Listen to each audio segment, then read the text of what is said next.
Shine bright up all night. We're never slowing down. Fall in love, drunk mistakes. We're bound to hit the ground. Gotta keep this feeling, keep on breathing, even if we're slipping away. So I close my eyes and lose myself now. Do it like it's only a day. We got a party for a lifetime. No, we ain't stopping for the sunrise. And we don't care about the bad nights. And for a second I can feel like this. Make me feel like this.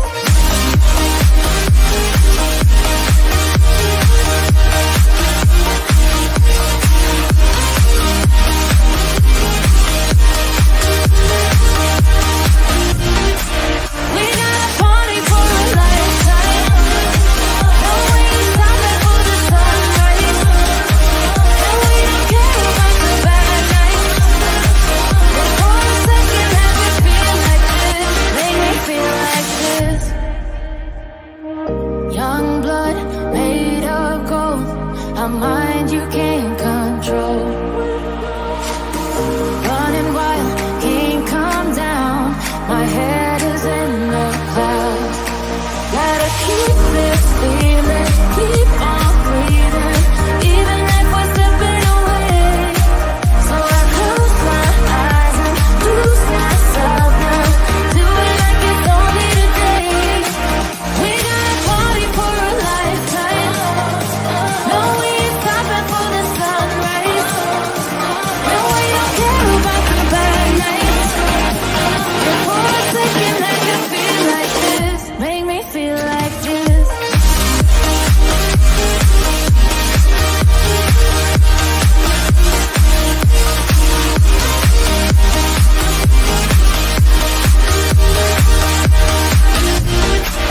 We got a party for a lifetime. No, we ain't stopping for the sunrise. And we don't care about the bad nights.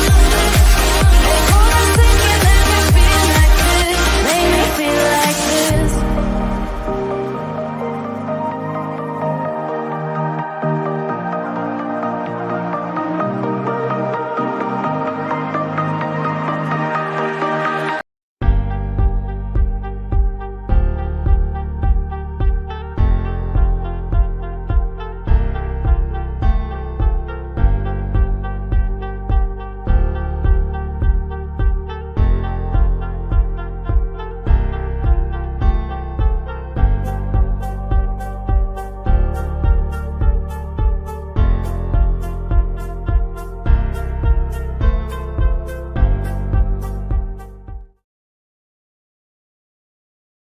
My microphone. That was my first mute of the day already.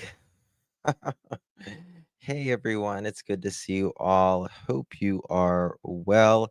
Today is April 5th, 2024, 6:06 p.m. on the East Coast of the United States, where this morning there was an earthquake in New York. That's crazy. Was actually seeing some video of it. I was like, dang, that's you never know. I know already. So, lot to talk about. Lots. You felt it. You felt it in really? Did anyone feel it in? Did anyone else feel the earthquake? Let me know if anyone else felt the earthquake. That's insane. Got shook up. I'm all shook up. Um, I don't know. Like, do you guys remember when there was an earthquake in DC? Like, I felt that one here, but I thought it was like a big truck going by or something. Have you ever felt like a train going by? You've been close to a train and the ground like shakes or something. Like, I thought it was like that. I thought it was like a big train going by or vibrating or a truck, not a train, but a truck going by. Mimi, thank you so much for becoming a member, my love. Welcome to the family. You are now a pearl. Thank you. Means so much to me, Mimi. Thank you. Really do appreciate it. Um, so yeah, that is crazy. That's crazy. But earthquakes can happen anywhere. There was just one, where was it the other day? Taiwan. I think it was Taiwan. So yeah, I will. Thank you, Mimi. Appreciate it. Okay, so we got a lot to talk about. Chris is not happy with Nancy Grace, in my opinion, exposing him. Thank you, Fly Girl. Thank you so much. I really do appreciate you. It's very sweet of you. Oh, look at the babies. Oh, that's so cute. That's so cute. Yes, Trev Time is going to be on Court TV at 8 p.m. Eastern today. Yeah, Nancy's not gonna like that. She's definitely not gonna like it. So we got some text here of Chris um, talking about how he is not satisfied. And as you see, it's Chris Proudfoot. And it says, if you didn't, then please do an interview separately. You two are always in interviews together. Why don't you do one separately to clear the air? We want Sebastian found. Please, he deserves this, please. You told Nancy Grace you would take one if she scheduled one. Dude, come on. Let's clear the air. It will shut up everyone. And I will be honest with you. I mean, it makes me question why he won't take a lie detector test, but also, lie detector tests are very easy to pass if you know how to pass one. Um, I've been doing a lot of research on. I talked about this quite a long time ago about uh, it's very easy to pass the lie detector test. You just have to, get in tune. There's two different methods, I guess you could say, on how to pass a lie detector test. Um, and we can talk about it later if you guys want to. So, there is that. Now, this is what Chris said. You are correct. Dot dot dot.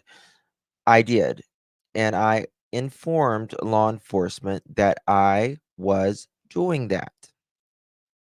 Then he says, law enforcement then told me they were going to administer the polygraph themselves. Bullshit. Sorry, got a cough. Hate it when that happens. You said, Chris, that you didn't need one because of where you were located.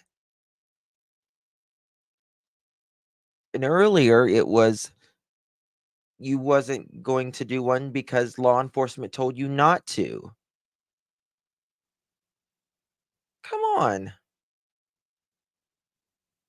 What is wrong with him?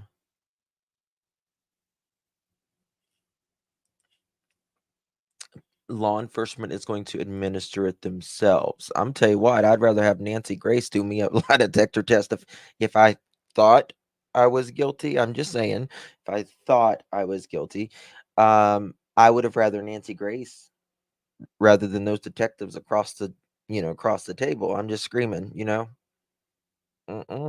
ham, no ma'am, no turkey. Nope. But you know what? You do you, Chris. You say you're innocent. Go for it, boy. Um, when I was informed, when I was told this. Okay, when I was told this, I informed Nancy's team, and told them that I wouldn't let them know after what was done. I haven't told her I wouldn't do it. I told her after law enforcement conducts theirs. But see, she hasn't told you all the truth either. Chris, in my opinion, you haven't told us all the truth either. But that's just my opinion. I'm just one person. Just one person. Chris and Katie are making a lot of inconsistencies in their stories. Yeah. Yeah. I mean, yeah, Nancy's not going to lie about that. She's not going to lie about that.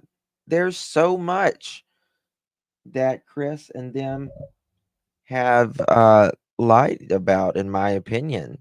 So many inconsistencies. Now, Katie says she passed hers. I hope that's true. I hope it's true. But also, I don't really believe much that they say at this point. Because, in my opinion, a 15-year-old kid does not walk out of the house in the middle of the night with no shoes, no coat, nothing. Zero, zilch, nada. Nope. And if they did, they would get a scent of something, especially if he was barefoot. I think law enforcement lined his up after he declined hers. If there's even one lined up with law enforcement. Yeah, we don't even, and that's the truth. We don't even know if Chris has a lie detector test with law enforcement. He may, you know what? And that's probably, in my opinion, good point. Probably he's just saying, no, I'm taking one with law enforcement. I don't need your Nancy's, because you know what? Nancy's is going to be public, y'all. Bam, that's it. There we go. That's it. In my opinion, that's exactly what he's doing. No, I'll do yours, Nancy's, after I do law enforcement's. Okay, calm down. Because law enforcement is not going to tell us that he took one, that he didn't take one, that he passed, that he didn't pass. That's what it is. Oh, he's trying to play a game with Nancy. Mm-mm. You're going to lose, boo boo. You don't play with her. Just saying. He's lying, but there's some weird stuff in this case. Yeah, there's a lot of weird stuff. There is a lot of weird stuff. Thank you. There is a lot of weird stuff. And the weird stuff is the story does not make sense. Nothing makes sense at all. And I was watching this interview with Court TV right before I went live, and we'll play it. In my opinion, Vinny does not. Vinny has questions. I'll just say that. He has a lot of questions. And I know Nick Barris has gotten, a lot of heat because of the video that he put out. But he's still standing on what he said, right? And so I want to play this because Nick is going to join this, and it's a very interesting interview in my opinion. Credit goes to Court TV. Link is in. But something had to happen here. Yet a month into this, it seems like the public, the family, everyone's kind of clueless as to what happened here. How does a 15-year-old just vanish like that? They don't. Who's at home with his mom? How They does don't. that happen? It doesn't make sense to me that there wouldn't be some level of some obvious clue. Yeah, you would think there would be an obvious clue, but there is nothing. Absolutely nothing. Whether it's something happening in the house or something happening before they came back to the house or evidence that he left whether he ran away or was going to meet someone, or if there was some text message or something on his phone, but like none of that. None of those obvious things that we see in so many cases. As we saw in the Madeline Soto case, became very obvious very quickly. Like this one, no. It's the same day Madeline Soto went missing. But you look at what people are saying, and I'm listening, and it's like, okay, he's gone, but that doesn't just happen. People don't just vanish. Which means if he did not go out by himself, and there is no evidence pointing to this 15-year-old boy going out by himself, and it doesn't make any sense that he would in the first place, and it definitely doesn't make any sense that he would go shoeless, that he would go without a coat, that he would go in the cold, right? So, it's absolutely, in my opinion, this child was taken out of that house. And he wasn't taken out, in my opinion, by just, in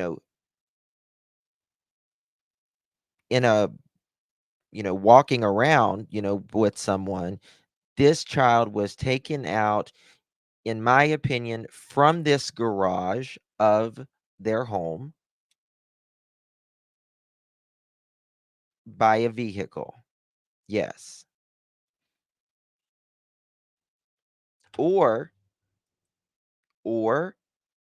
he was never taken home in the first place. Now, what we're hearing from law enforcement is that all the parents are cooperating. His mother and father aren't married anymore. His mother is remarried, so he has a stepfather, and law enforcement is reporting everyone's cooperating. No one's like lawyering up. No one's shutting down.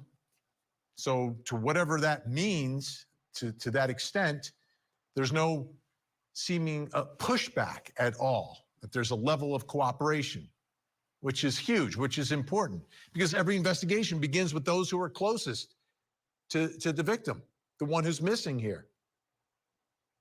And you've got to understand and investigate them and get information from them. That information is most crucial in all of this. So mom and stepdad cooperating. However, stepdad's got to go back to work. Hey, So he Trev. left the area, and mom has now left the house as well to be with him working out of town. Yes, and to add insult to injury, they just leave the house. Remember them saying, "Oh, I can't wait till Sebastian comes back. All of his friends and family and everyone's going to be here." You're not even home. You're in a different state, for God's sakes. 3.5 hours away. Because of the type of work he does. Meanwhile, his father. But the thing is, it's not even. What? Oh, what a pause. Yeah. It's not even work. He's not working. He's not working. And they're not looking either.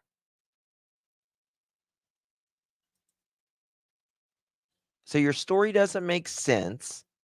There's no sighting of him. You hear a thud. What the thud?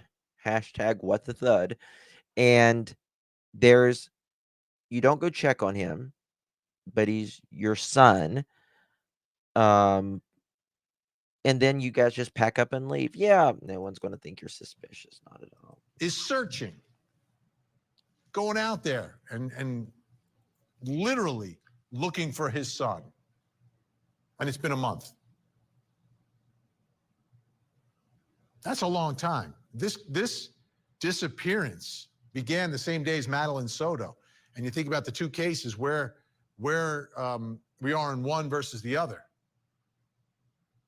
And the longer it takes, the more worried you get that they're not going to be able to figure this out, not going to be able to find him. I mean, could he have like tiptoed out? No. And is hiding somewhere or running away from something or exploring or doing something? I mean, if he did run out, I wouldn't blame him. I mean, look at what Chris has said. You don't just vanish. But I don't think he It did doesn't that. work that way. It just doesn't work that way. There has to be something that can lead to what happened here. Exactly. So today we got an update from investigators. And you listen to the information, and whenever you have one of these updates, and they do it because there's pressure on investigators. They know how big the story is, how big the case is. They know how desperate family members are and the community, and people want to help, and people are looking for information. Mm-hmm. And there's also the factor of, by speaking, you put it back into the news cycle, and Sebastian's face will be, once again, will be in places all over the internet, on television, and other places. So I want you to take a look and a listen to this, and there's a little bit of new information in there, but there are some important things that were said today. It wasn't the longest press conference, but it was significant. Let's take a listen. Sebastian has been missing since late February. The investigation remains ongoing with steadfast support from the Sumner County Sheriff's Office, the Tennessee Bureau of Investigations, and many other local and federal resources. We are exploring every lead that comes in and every tip that comes in. Nothing would make me happier than to wake up tomorrow morning with a tip that cracks this case wide open. I think that law enforcement is actually stuck. I think they have something that, well, first of all, they don't have Sebastian, right? Number uno. But there's something, in my opinion, that they don't have. And we find Sebastian and bring him home. The parents have been cooperative throughout. At the beginning of the investigation, they have pretty much done whatever law enforcement has asked of them. The parents were, let me see that again. The way she words that. Beginning of the investigation. The parents have been cooperative throughout. At the beginning of the investigation, They have pretty much done whatever law enforcement has asked of them. At this point, we don't have any evidence. There is not any kind of an indication that there is a criminal element involved. But we are keeping options open. We don't know what has happened. We don't know where Sebastian is right now, so we are pursuing any and all avenues. We do want to caution there are some social media elements out there who purport to have information that is direct from the investigation. I just want to reiterate that don't ever believe anyone that says they're talking straight from law enforcement. Don't ever believe anyone that says that. They don't even tell the parents, let alone a YouTuber or someone on social media or TikTok or whatever. Some of the information that is being provided on some of the social media channels is inaccurate, incomplete. We don't want this to damage the investigation. So we would just caution anyone who is following the case to just use some caution as to what you see and what you believe. There were some glasses found in the past few days. Have you been able to identify that they were Sebastian? We are still investigating. Do you believe he's still alive? And what are you guys going to continue working on? My hope and prayer is that Sebastian is still alive, yes. We're going to continue to work on this investigation and follow up every tip and lead that comes in. Some of this may revert back to us going over some things that we've already done for the 6th, 7th, or 8th time. A fresh set of eyes never hurt anything. We're going to continue to work to find Sebastian. Let me put it to you like this. If my kid was missing, this is the team I'd want on it. The men and women of the Sumner County Sheriff's Office, of the Tennessee Bureau of Investigations, the FBI partners, the other local agencies, the Secret Service, everyone who's had a hand in this case is doing everything they can to find Sebastian. Okay, a couple of things from that. First, social media. Social media is important to keep the story in the news, keep Sebastian's face in the news. There's Yes, a Vinny. downside. There's a yin and a yang to everything. Always. There are some on social I media love Vinny. and who may report things that are not factual for whatever reason that they're doing it. But the bottom line, you keep his face in the news. That's important when someone is missing and they have no idea what happened. You heard him. We have no idea. We don't know what happened to him. We haven't seen anything criminal that would lead us that way. I get that, but he vanished? Like he didn't take his phone, he just ran away? No, It doesn't make sense. It's not sitting well with me tonight. exactly. It doesn't sit well because there is no logic in this. There's no logic in this. There's no logic of a child walking out barefoot, alone, and especially, not a scent or a Just vanishing. camera. It doesn't work that way. Now, we No. also heard that they found some glasses in the last couple of days, and they're still investigating it. That too, I'm not clear on that. Like, how long would it take to figure out if they're his glasses? We have pictures with different glasses. We have parents. What glasses are at home, right? Because he's gone. Does he have more than one pair? Where are they? What do they look like? Okay, Nick Ferris is great gonna news join. tonight for us, though. Listen Joining to us this. from Nashville, Tennessee, reporter with Scripps News Nashville, Nick Barris is with us. Now, I want to tell you, Nick's sound is really bad here, but this is what I want to go over is that video about 3 a.m. and he talks about it here. So the sound is a little wonky. I apologize in advance. It's just is what it is.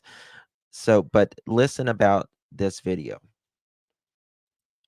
Covering the story unlike anyone else and unlike any other station or organization on this one. Nick, great to see you again tonight. How would you describe where this investigation is? I see this as a mystery. It's baffling to me. Is this a criminal investigation? Is this a missing persons investigation? How is this? Is there an ongoing search? Yeah. What is this? What is this right now? Yeah, I'll tell you, Vinny, I agree with you and your take on this.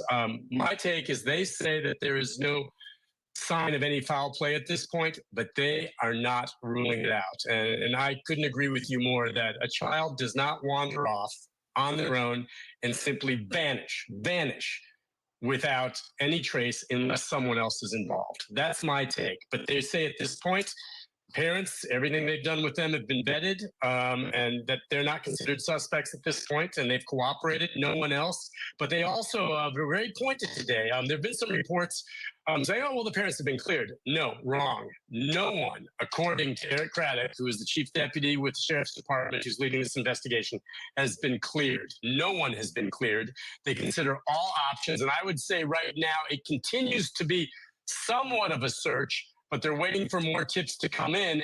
And Waiting for more tips to come in. You are as bad as I am emailing. I'm really bad. Yeah, thank you, Brittany. I'll get back to you, I promise. I've got so many emails, y'all. It's when I go to my email and I see it, I'm just like, oh, I'm just not even. It's so bad. And frankly, just like you and I think authorities are frustrated and befuddled. Nick says frustrated and befuddled.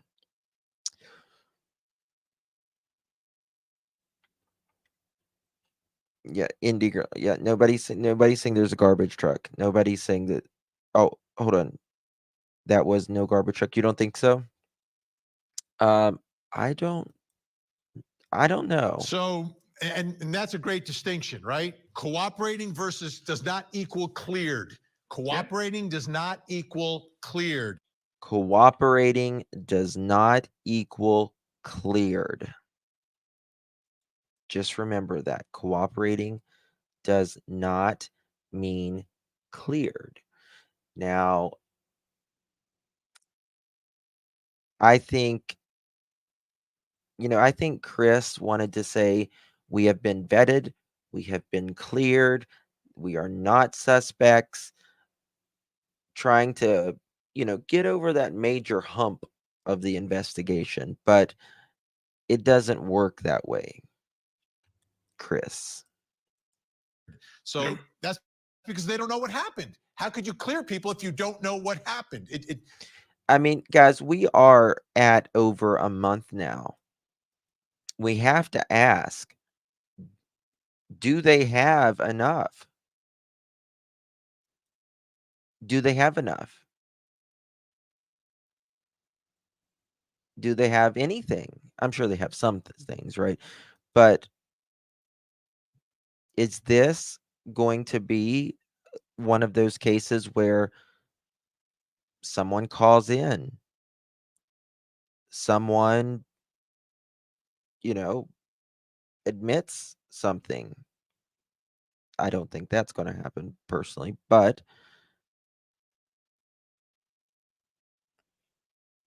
there's that. It makes no sense to me. Makes no sense, right? So describe for us the house he was living in, the neighborhood he was living in, the geography, the topography, the population, that sort of stuff.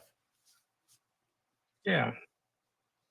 This is I'd say, an upscale neighborhood, very nice homes. He lived in a nice home, a neighborhood residential like anyone else. It's a typical residential neighborhood, nothing out in the country off alone. Neighbors all within close proximity, some common greenways in between. What's interesting about this neighborhood, as upscale and nice as it is, there are absolutely no street lights, okay, or sidewalks.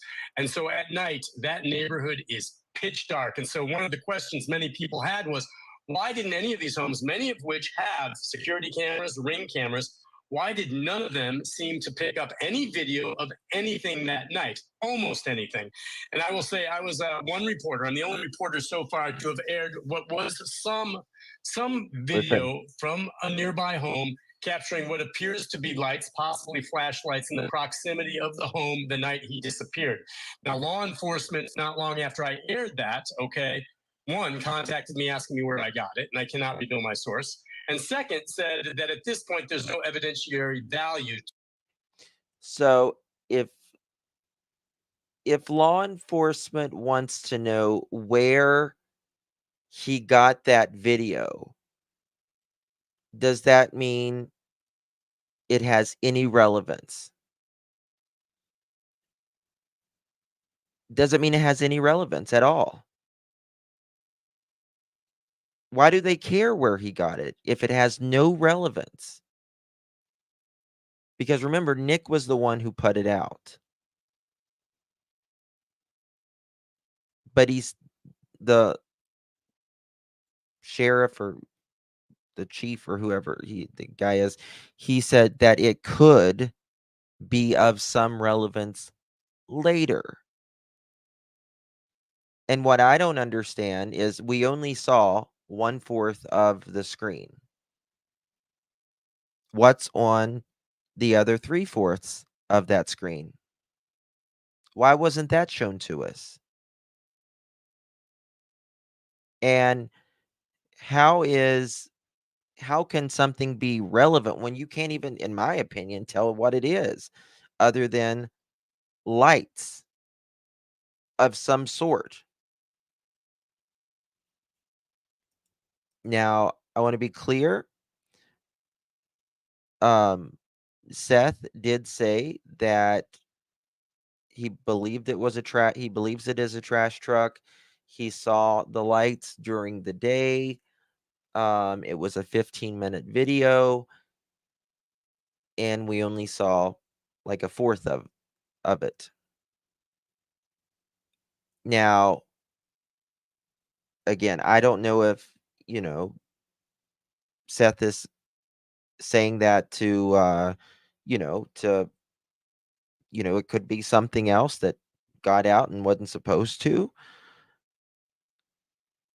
Or is it a trash truck? I don't know. What confuses me about that is if it's a trash truck or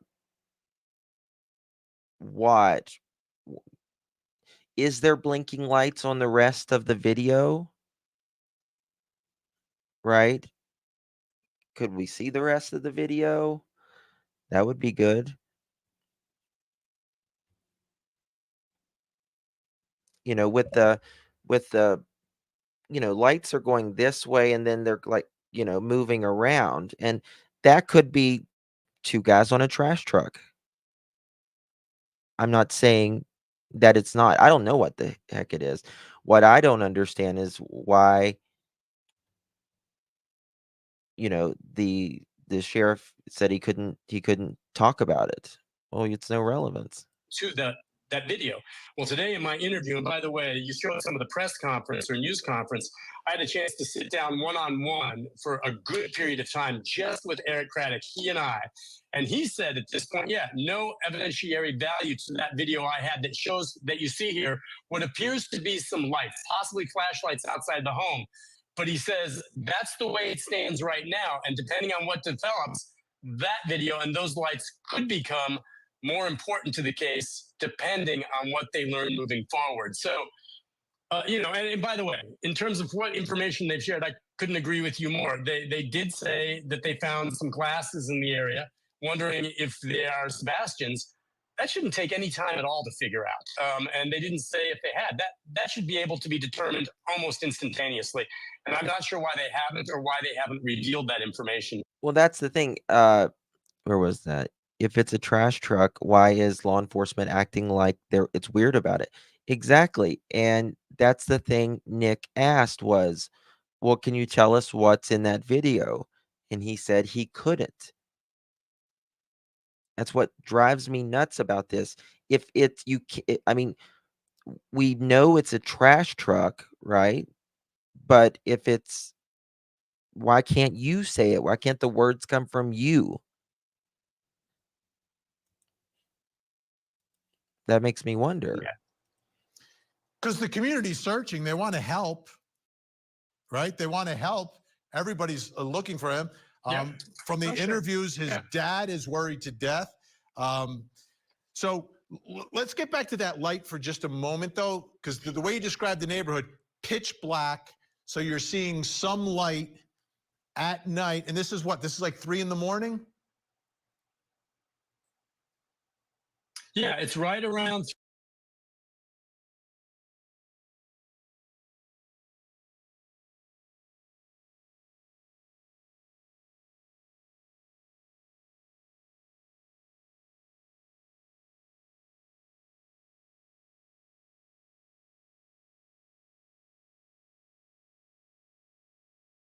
This is a Brooklyn-bound 2 express train. The next Get on the stop train is at Fulton Earthquake. Street. Stand clear of the closing doors, please.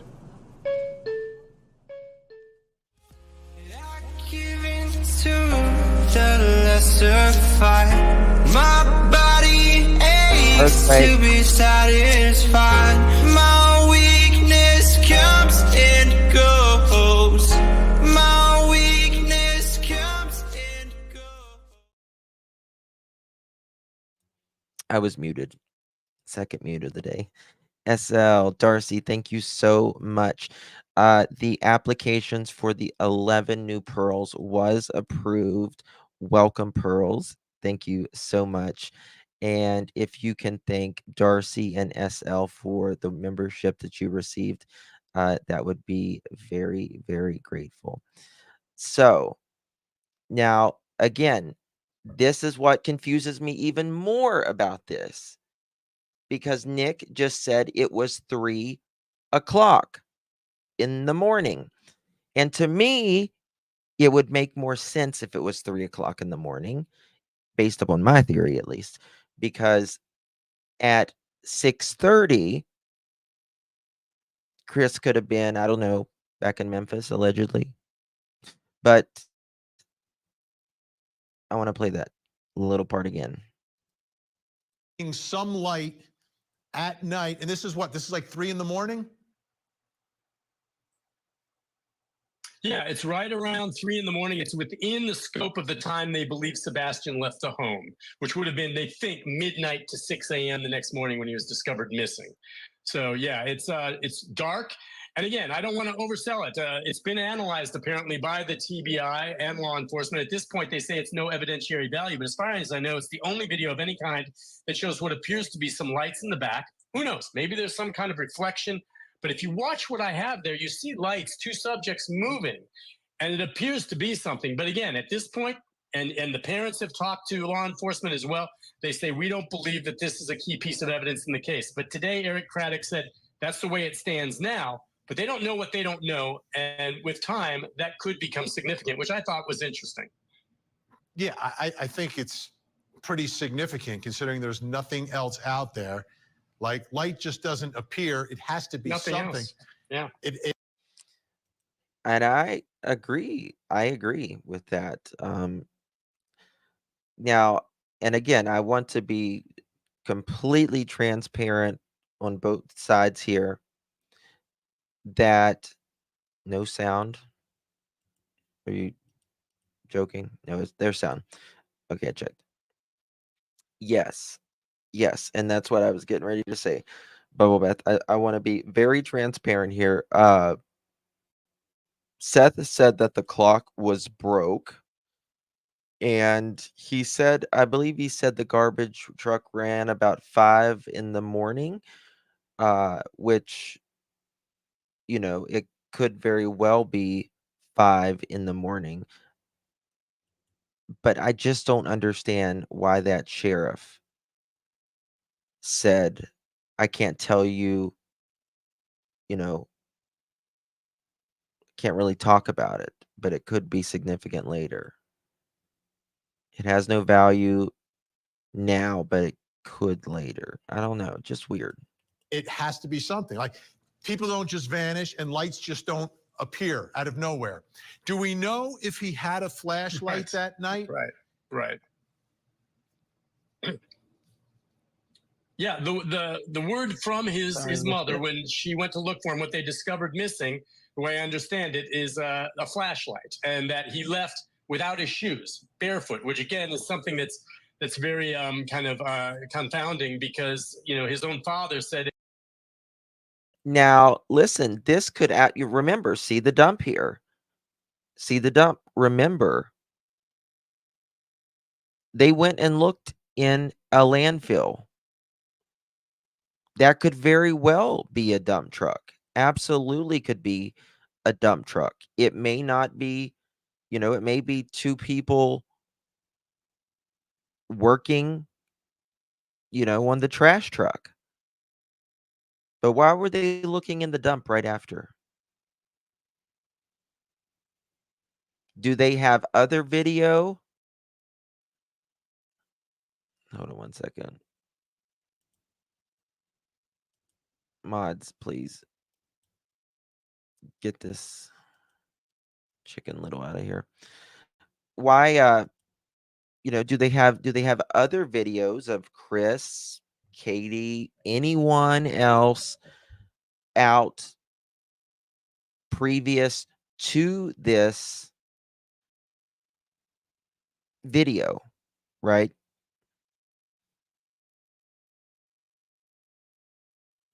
Yeah, it sure does. Chris has friends that are please. Yeah, I know a lot of people's is really sus about that, but I'm not really too sus on whether Chris has police friends or not. I personally am not because TBI and Secret Services on it, so an FBI. So I don't think that they're going to pull any wool over anybody's eyes. Personally, bounce 3. Nobody wants to talk about the full moon. Make the full moon test yourself where you live. I don't know what that means. Oh, was there a full moon when that happened? Is that what you mean? I mean, a lot of times on a full moon, there's a lot of light outside. It just depends. Justin, is it true the trash guy said the trash was unusually heavy? So that has been alleged that the trash is that the trash truck people, when they allegedly came to find out that there was a child missing, that the company had gotten in touch, I guess, with law enforcement and said that the trash was unusually heavy and bulky. Full moon was that really? So it was a full moon that night. Wow, that's interesting. Maybe in the bin, trash people at the construction site are not residential. Someone said not a full moon. I don't know when a full moon is. I didn't know when it. Are they only telling parents it's a dump truck? Perhaps. That could, but the thing about, but Seth said they showed him during the daytime which lights it was. He talks about it on Pascal show. So, I don't know. It's just weird to me. Just weird to me. All right. Let me see how much. As a child, And then we're going to Sebastian walked barefoot into a go over an something. fire ant hill pile, and they just ate him up. And he never forgot that experience. And from that day on, as a child who suffers from autism, that stuck with him, and he would not go outside without his shoes and socks. So you're telling me in the middle of the night, he grabs a flashlight, walks out of his home barefoot? It just doesn't make sense. Possibly he went out quickly to check on something with the idea of coming back in, but obviously he never did. That's something kind of perplexing about how all that played out. And did he take a flashlight, and why? What was he looking for? Where did he go? But dogs going outside just the general area of the home where you would expect Minnie to find his scent because he lived there. Anything off the property where he would have walked, dogs didn't find anything. They supposedly maybe tracked to a nearby pond, which they then not only had divers go into, but then drained and found nothing. It's, again, as though he vanished into thin air.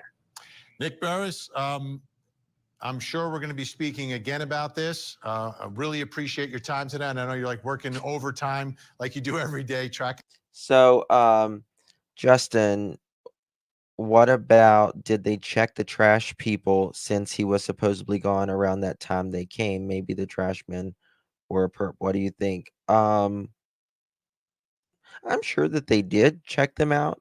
I'm sure that they did, but there would have to be evidence of him going outside too. You know what I mean? There's just no evidence of him going outside at all. But this is my thing. If they think that Sebastian ran away, right? Why the hell are they looking in a landfill in a different state in Kentucky? Why are they doing that if he ran away?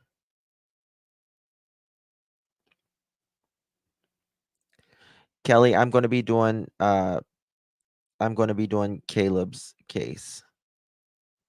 I'm getting ready to talk about that. Plus, I'm getting ready to talk about 2 women in Kansas who are missing. They went to a party that was like arranged. There was a separation, and it's very bizarre as well. So, yeah, mods, if you've got the iPhone link, that would be great. Was that because the trash guys said trash was heavy? I mean, perhaps, but they would, they would have to have some legit reason, to, because it costs a lot of money to go to a different state, pay all the people, going through that. It cost a lot of money. Pull up and air mattress go hand in hand, in your opinion? Well, something's very off. Body in Tennessee was shoestring. Did they find him? Did they find him? Simply me? They found Shoestring? See, that case, like, Shoestring, he's a YouTuber. And there's another person that is a YouTuber that does not like Shoestring whatsoever, and he seems very obsessed with him. Very, very obsessed. But that's a whole different other topic. All right, now I want to go over Smiley's interview because there were some interesting things right here. Yes, Black at. Yeah. Yeah. I never watched Shoestring. I never heard of him until he actually went missing. But there's a really creepy dude that's kind of obsessed with him, and he doesn't seem like the nicest person. All right, so this is credit goes to Smiley. Link is in the description. Did you read Melissa Proudfoot's recent post? Post 2, and then it's too disgusting, I think. Yes, I read that last night on my third channel when it just came out. But I'll show you guys. I'll show the ones who didn't see it here in a little bit for sure. Thank you. SL, thank you so much for gifting a membership, my love. I appreciate you. Very kind of you. Quinta, are they only telling the parents in the dump truck? Oh, I read that one. Okay. All right, here we go. Right word. Like when he'll start telling you something, he'll be on a bunch of different subjects, but all like in the same sentence. They're going to talk about the door here in a second, and I want to talk about that. If he got out around the time the trash truck was driving around, would of the garbage truck workers have seen him? Great point, September. Yeah, that's another point. I mean, if he would have gotten out around that time, I'm sure the garbage truck people would have seen them. Yeah. Absolutely. Great point. Okay. So Right. his thoughts become less coordinated. Yeah, he Yeah. becomes a lot less coordinated in his thoughts. Yeah. Oh. So, okay, so when he took, okay, so Katie, the trash cans at the end of the driveway Sunday night, was there any strange cars around then? Did the dogs, and they want to know, did the dog pick up that scent at the end of the driveway? Can I? Okay. Go ahead. No. So I'd like to clarify this whole dog scent thing for once and for all. Mhm. So the dog scent, everybody said, "Oh, the dogs didn't get a scent. Dogs didn't get." The dogs got a scent. Mhm. What the dogs got and where it led to, No, there's they a lot didn't. of misinformation as far as to the road. The dogs never got a scent. They never found anything around the lake or the little pond there at all. At all. And Chris, you weren't at home. Why are you talking about this? To the construction site, to this, to that, to this. For the record, there were so many dogs used. I don't know if we actually have a true count. On the day one, there was 5 dogs automatically. We know for a fact. They brought dogs in from out of state, different counties, all over the place. But of all the dogs, there was a couple that took them through a construction zone and took them over to a retention pond. Uh-huh. Now, the retention pond is no higher than knee deep. Right. They walked it and they drained it. But from there, the scent disappears. There's poof. Right. Right. Why did you log her up? They said. Well, I mean, who's my lawyer, I'd love to meet him. Yeah, I mean, I'm not trying to be a smart ass, folks. I don't know. We don't- I'm just I mean, if somebody said we got a lawyer, I'd like to meet him because, sure. Yeah, I have no clue. I'm just reading the questions. So let's see.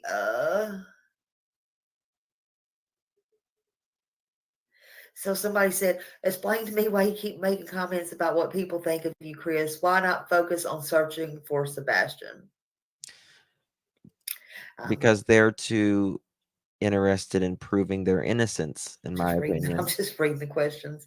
I can't see all of them until I pop them up, unless I can see the very top. We'll see. Okay, let's see what this. 3 Tennessee families, each kid missing a child. 2 of the 3, at least one present on social media.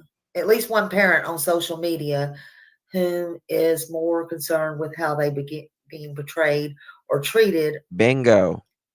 So what about getting the word out about their child? So I guess what they're saying is, are you like, who are you? Why are you worried about who gets the word out about your child? I guess that's what they're asking. That's the only thing. I agree with that. Chris to me looks like he wants to see what's happening in his castle, right? He's the type that wants to see what's happening in his castle while he's gone.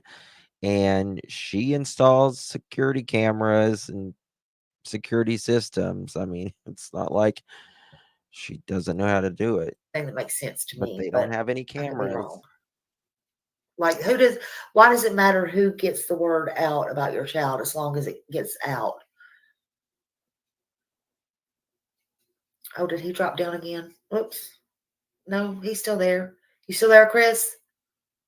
Hello, can you hear me now? I don't know what happened. Yeah, I can. Yeah, like the whole thing about I heard your question. My answer is simple. We want correct information out there. We don't want false information. Which, well, then why are you telling they got to hit? Somebody has put out false information. Then why are you telling them they got a hit, Chris? Because they didn't get a hit. They didn't get a cent anywhere. And the downside is I mean, one anchor in particular, I don't need to put the name out there. It's okay. But the one news anchor, instead of just reporting, he's talking about Nick here, kept insinuating stuff, which in itself is a problem. And it drew the focus away from Sebastian and started focusing more on, who did it? Well, these people are, and that was a problem, so we don't want false information. None of the parents, none of the family members want false information. We just want the accurate information out there and people to focus on finding him instead of bashing parents or bashing something that they don't like, and just, if people would put that focus into finding Sebastian instead of bashing us, that would be amazing. We love you all regardless. I understand that, but here, listen, I know, and y'all let me get back to the comment. I'll get back to this in a minute. I think, Lord have mercy. Yeah, I can't. There's my comments. Sorry, y'all, I can't see my comments. I'll get back to all that. Thank you for all that. I'll get back to that in a minute. It's just too many, and I don't know how much further along it goes down. So, but Chris says that a lot of people say it. They're like, well, we've got to, instead of pointing each direction, we, just find Sebastian. But how you find Sebastian is find out what was happening, right? What happened during the day? Was there something wrong? Did something happen in the house? Yeah, there was a sound. Oh, I didn't go I didn't go check on him, right? Oh, did he go out with shoes? No, he didn't go out with shoes. Well, these things matter. So that's how they find Sebastian is getting the story, verifying, check and verify. That's how you find Sebastian. I just don't see what's the difference in that and maybe and we do want the correct. I said this from the day that I opened this up. I want to make sure the correct information, and I'll try my very best to do that no matter what. And I could be wrong on some things. I really could. It's hard to get facts out about everything, and I'll correct if I'm wrong. But listen, and on this channel, I do say things that others won't say, and that's okay. But because I do care and I'm passionate about the kids. I don't care. I'm not in it for the money, the clicks, likes, views, whatever. I don't care. That's not what I'm here for. But Chris, it's what you said. So I'm asking you, why not go on these big channels or bigger channels, see, or little channels? It doesn't matter. What I'm saying is, Yeah, great point. We're going to find him. We're going to find him. Bubba, if you're out there, we're going to find you, right? You're not looking. You're not even close to looking. Does it matter? Is it that important to you that a person you feel and your feelings are your feelings, but I'm just saying that you feel is getting this misinformation or this information about you or digging the dirt on you. Now, I'm just saying, I'm not saying that's right or wrong. What I'm trying to say is, or you go on this channel per se. He dropped off again. I think it's this part I was wanting to find was right up here. I think it was. Maybe I passed. Not important to y'all. Finding Sebastian is every bit of important as anything else. But at the same time, do I want to sit down with somebody who's drugged me through the mud, continues to drag us through the mud, and keeps putting false information out there, which causes a lot of problems, not just for us, but for the law enforcement folks that are also doing their job trying to find Sebastian. It's an issue. Right. He had a keychain flashlight, but he didn't have shoes. Right. He had a keychain flashlight, but he didn't have a coat. Well, can I just ask you, what about Nick Barris? I mean, that's who we're referring to. Okay. I don't know anything about that, so I'm just going to say okay. Okay. Right, and unfortunately, and it's nothing against everybody out there. There's stuff that people don't know, and they're not going to be. They won't know because they weren't privy to the conversations. Yeah. You know, not only that, but you know, it just sucks, and you know. Thank you so much, Aim for Truth. I believe we PCA used to search out-of-state landfill and trash from construction site in back went there. From construction site in back went there. Trash from house went closer and was not searched for. Yes, the trash from the house, which this is the thing. We actually don't know if the trash from the house was searched because they never expected us to know that the trash was being looked at in Kentucky. It got out somehow. It was a very small search. So the trash could have been searched as well in Tennessee. But yeah, very good point, Aim for Truth. Thank you so much. I appreciate it. We all know when someone drops from a panel, they are getting a phone call and getting. There's a difference in journalism and trying to get your Emmy nomination. There's a difference. Oh my God, Chris. Well, yeah.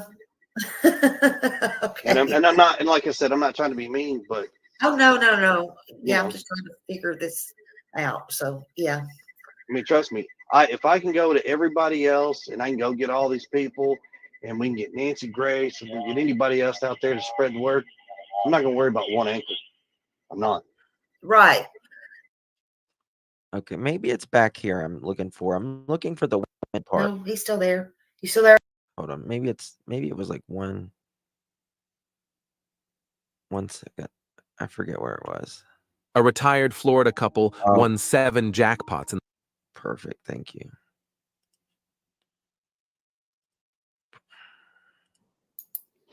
Maybe 17 hours. Long enough to get down there, finish packing everything up. And I'll say weed. There we go. Yes. Yes. Over this. Very much. Yeah. Maybe it's here. Mm-hmm. And because of that, I was like, well. So I got permission. And I say I got permission. I asked law enforcement, said, hey, I need to go down, go get my fifth wheel, and I need to bring it home. Mm-hmm. Because right now, and they said, okay. So we told them what day we were going. And we went down there. We weren't even down there, I don't know, 24 hours maybe. I think we were down there maybe 17 hours. Long enough to get down there, finish. 17 hours. Your stepchild is missing and you are gone 17 hours. Yes, Country Diva. Fun fact, CP is a liar. IMO, in my opinion. Right? Who misses their fifth wheeler? Why do they keep going to Mississippi? Yeah, did he walk? Right, Trev? Yeah, I got a haircut, Vic. Thank you. Packing everything up. And I'll say she didn't go. I was down there long enough to pack everything up. I spent the night in my trailer, hooked up the next morning, and came home. Mm-hmm.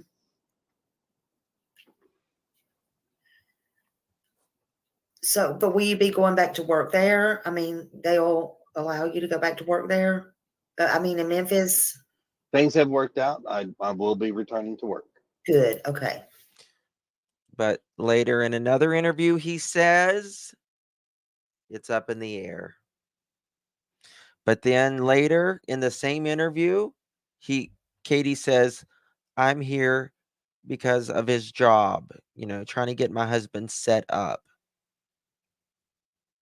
He just said, like, literally 10 minutes ago in the same interview that it's up in the air. So, no. Thank you, SL, my love. Thank you, thank you, thank you. Appreciate you, sweetheart. You are so good to me. Thank you. Yeah. All right, good. So why the 3-way call? So, well, Because I'll give I you. was Yeah, okay. hysterical and screaming and crying and frantic. She was hysterical, screaming and crying and frantic. But again, in another interview, she says she called him and he had already called 911.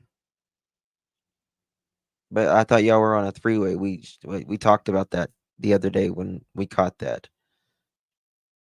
Notice how they both piped in right there.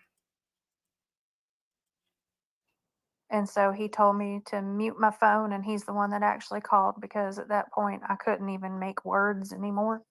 Yeah. I mean, I understand being frantic. There's no tea, no shade, right, on that. But still, you're able to drive, and people are frantic when they call 911. That's why we call 911. There's an emergency. So not only that, but if folks know the area, when you call 911, you go to a central dispatching unit. You don't actually go to.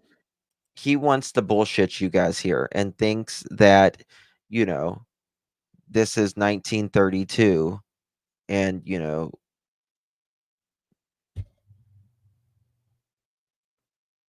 the transatlantic cables just happened or something. You know, it's just it's ridiculous. Oh, they got it. I'm sorry, but I ran around it and called the the sheriff's office so my wife wouldn't have to have been transferred 2 times.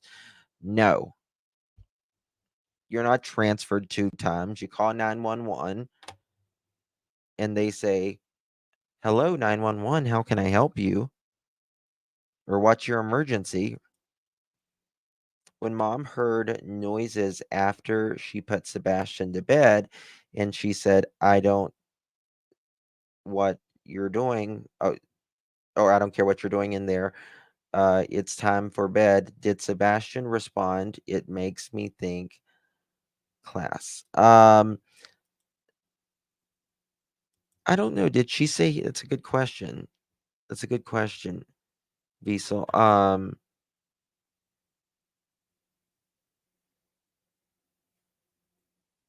What did she say? There was 2 different answers. It was what was it? I don't care what you're doing there.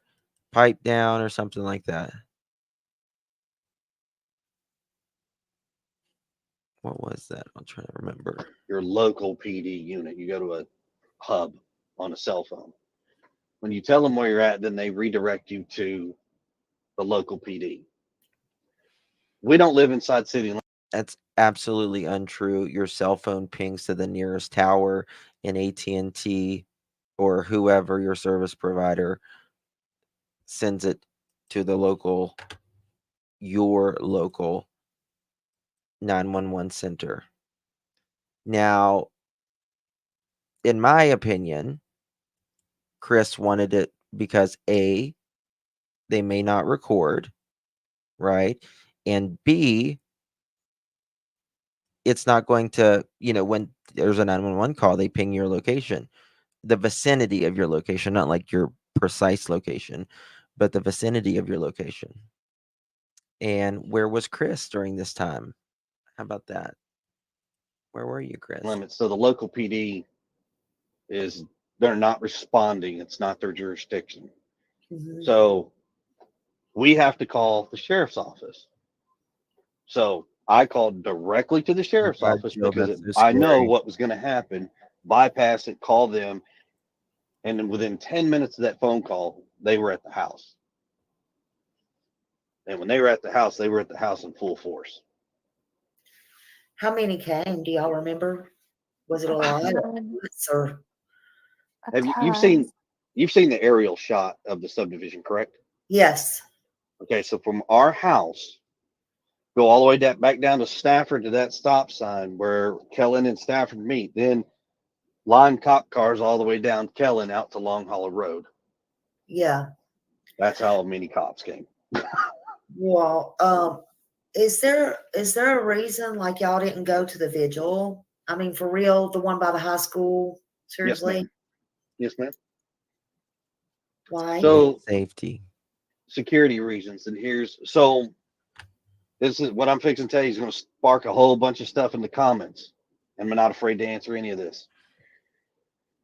The young lady who started to organize this vigil never even contacted us. Not one time has any of these vigils taken place as somebody tried to organize them with us as the parents. I think the only one that's been somewhat organized with a parent is the one that was done in Clarksville with Seth. Other than that, the one that was supposed to be out in front of my house was a security issue. My neighborhood said we don't want it here because our roads don't have sidewalks. We don't have easements. Technically, you're not even supposed to park on the street. Yeah. We found out about it, and then we found out that they were spreading it all over basically the county and state, and there was like tons and tons of people saying they were going to come. And there's zero parking here. It's not big gathering spot. So we asked for them to move it to the school, which is literally like half a mile from my house, if that. It's not even that. It's like a quarter And mile down the street. can accommodate all of the people. Not Yeah. only that, but some of the people, like some of the comments and the stuff that's being said. And I know. if you're in our, I mean, why is he explaining the 911 call, how it works there when he's not even home? How does he know how it works there? You're 3.5 hours away. You're explaining how the 911 call works. You're not at your house. Now I'm it trying could to be read. it could be a security reasons, because if somebody shows up acting crazy, you know, that's not kosher. One, it's not coming in our subdivision. I don't want it in front of my house. I don't need thousands of people in front of my house. You know, By the way, there is, I want to show y'all this. To me, it sounds, I don't care how I feel about it personally. I just think it's hilarious, to be quite honest with you. Let me show you this real quick. Tomorrow, dressed in your best attire, April 6th at 12 p.m. April 6th, 12 p.m. at Streets of Indian Lake in Hendersonville, there will be a Repent Chris Turn to God, God knows, get together. Bring your holy water and your holy book, and may the power of Christ compel them. You're welcome in advance. They are taking out the demon in Christopher. He called the sheriff's department because it transferred to the house when Cell. It transfers to his house. When Cell, he is in Memphis, he would be transferred to the Memphis Police Department. Nothing to do with his house. Yeah, it's nothing to do with his house at all. He called the, what is it, the non-emergency number. Yes, well, if you want to help, you can join them, and maybe they will cast a demon out of Chris. appreciate. Good luck. Might need the Pope for that one. Let me find it. Moved. All right, well, listen for him. Let's see. They don't, Rebecca. They don't at all. Nope. Katie, was you still married to Seth when you and Chris met? No. More or less So, simple. I know he's insinuating that I cheated, and I did not. Seth and Bullshit. Bullshit. Sorry. Got a cough. Pardon me. I had been separated for, I think, about 2 years and change when I met Christopher. Yeah. God. And we didn't get married until nearly 3 years after my divorce. So, no, I was not cheating and running around.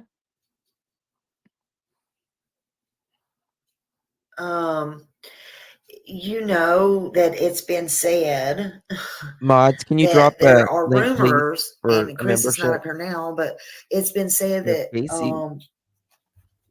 there is someone in the neighborhood that you have been seeing. Is that any truth to that? No. Okay. And there was nobody else in the Wow. house that night with you? Just me and my son. Can you tell me more about that 3-hour phone call? I mean, is that normal, something normal that y'all did every night? Or So my husband works out of town, as y'all all know, and yes, it is regular that we talk Shunt? every What's a evening or shunt? during all throughout the day. We call each other here and there. We chat off and on. That's how we're involved, and we're our version of spending time with each other because, I mean, listen, most couples, working couples, don't spend 3 hours a day together. They just don't. Most working couples do not spend 3 hours of awake time together, let alone a 3-hour phone call at 9 o'clock at night. On a different situation where, both people come home from work at a normal time, you sit down, you have dinner, you spend time with your spouse, and, it's hours of time that you're spending with them. We don't have that physically when we're separated by work. So, we spend it on the phone. We talk while we're having dinner, and, we most of the time the phone's on speaker and Sebastian talks to him and whatnot, but that's the way that we are still spending time and talking about our day. And Can you imagine being on the phone with Chris for 3 hours? What would he talk about? Yeah, I was up in the air today. I saw 2 pigeons getting it on. Like, what do you talk about? I don't understand. What would Chris talk about? I came in like a wrecking ball. Never worked so hard in love. All I wanted was to break your love. All you ever did was wreck me. Yeah, you wreck me. Like, what the hell would he talk about? Yeah. I mean, if it's, every night, I mean, that would kind of get boring to me. I mean, everybody's different, but I just wondered if it was something Or normal, ex-wives, yeah. that y'all did, or it was just that one night, or a couple of nights before or anything like that. I didn't know if it was normal. I wouldn't, I mean, it's not something I would do. So, I mean, I'm not saying y'all don't. I'm just saying, you know what I'm saying? I'm like, mine goes, just go. well, and then that's normal for some people. Not everybody wants to, spend that much time with their spouse, but I Hell enjoy no. being around my spouse and my husband, and, and I Yes. enjoy that he's a part of my life. Yes, he is such a joyful soul to be around. Seth, I'm telling you, when I think of joy, I think of Seth. When I think of grr, I think of Chris, right? Chris is nothing you would want to be around, in my opinion. Chris would talk about himself, yeah.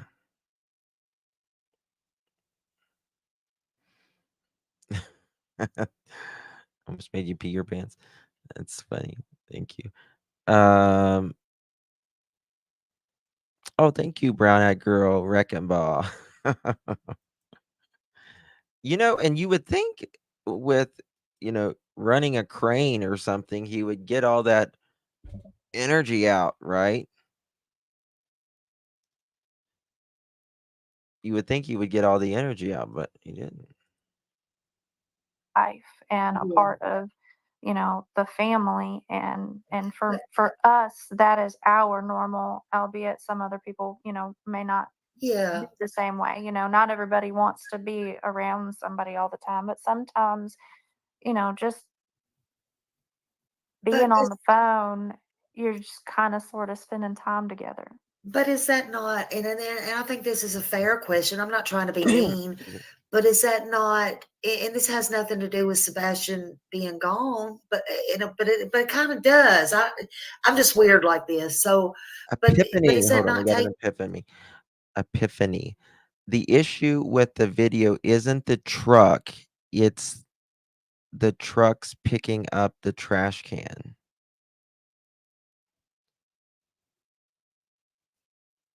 The issue with the video isn't the truck, it's the trucks picking up the trash can.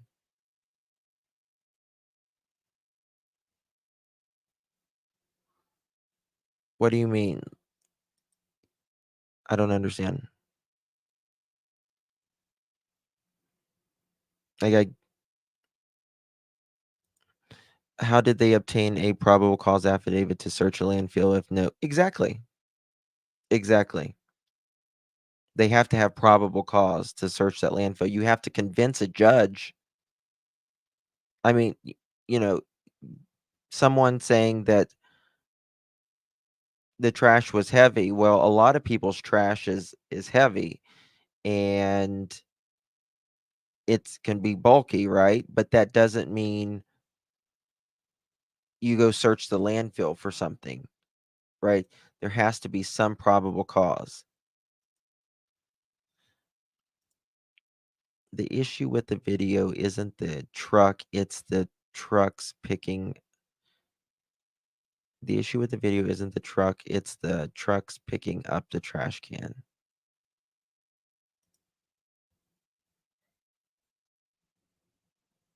I don't get that. It took 2 guys to lift. That he was in the trash can or evil walkie.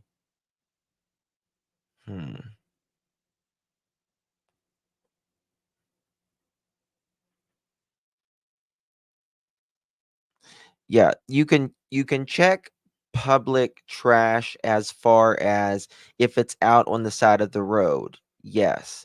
But when it comes to going to a business, which it is a business, you have to have a warrant to get to, and besides, it is in a different state as well. So that took something, I'm sure. If he was in the trash can, is what in one of the videos with the truck. If he was in the trash can, is that what's in the video with the truck? Oh, I would hope I don't think so, because they're looking other places. Yeah.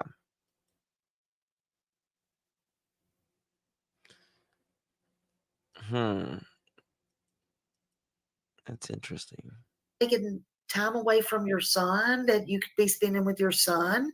No. Being on the phone? No, because I'm not on the phone during all of that time. I'm not on the phone every minute of the day with him. I'm on the phone in the evenings after bedtime until I go to sleep, that type of thing. I spend time with my son from the time I get home until the time he goes to bed. Yeah. Yeah. I guess. I don't know. That's just kind of not something that, I don't know. A lot of people just find weird. Well, and a lot of people don't have long distance marriages either, so I'm sure they could. But if they were in this situation, then, maybe they would have a different opinion or point of view. But, I don't think it's weird to spend time with your spouse on a regular basis. Yeah.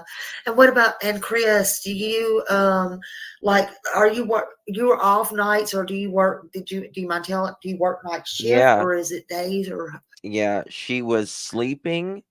She was reading a chapter for school. She was talking with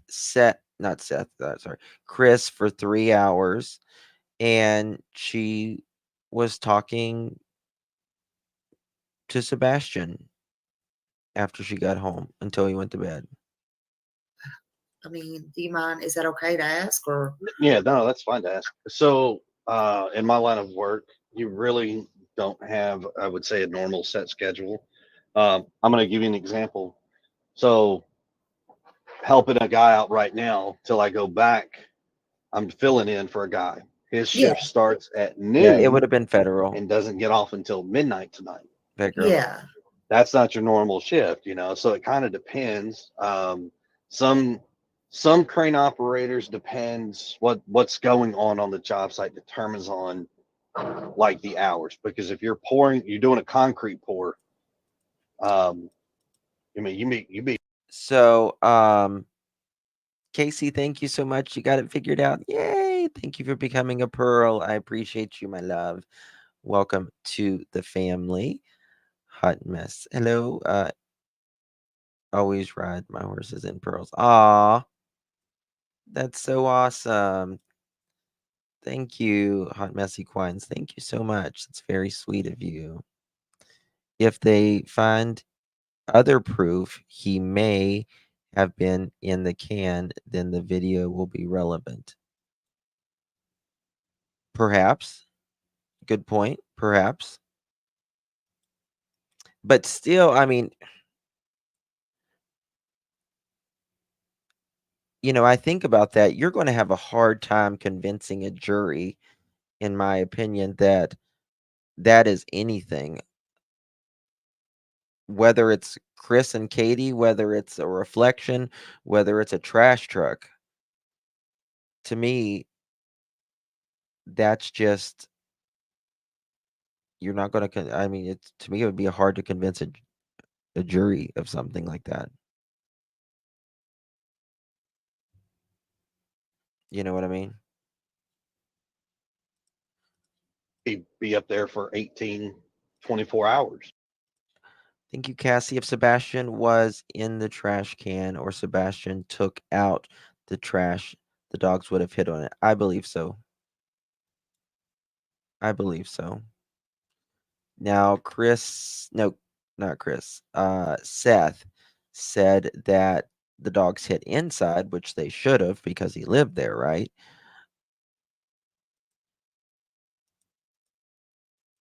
So, I mean, it And just for the kind of record, depends.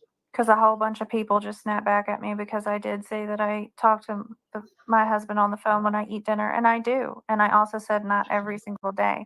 Most of the time, we talk from bedtime until I go to bed. Or hold on, what is that? That was interesting. Where was that comment? Justin, he said he's wrong. A guy shift at noon to midnight. I mean, dang, I need to ask someone that lives around there. Do they work all night? Do they work all night? What time does he actually start his work?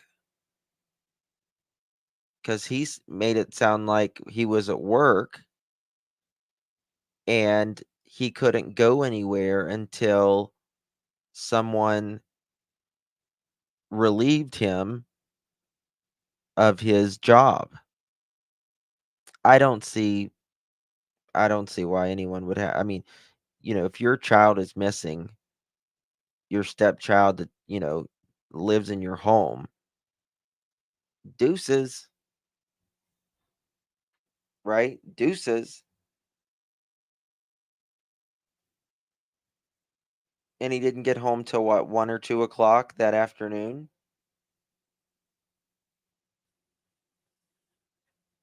Mm-mm. or one of us falls asleep. But I also said that he interacts with Sebastian as well because he does. Okay.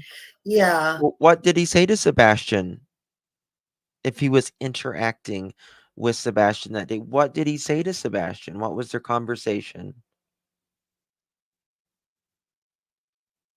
Because you said you don't talk to him till after bedtime.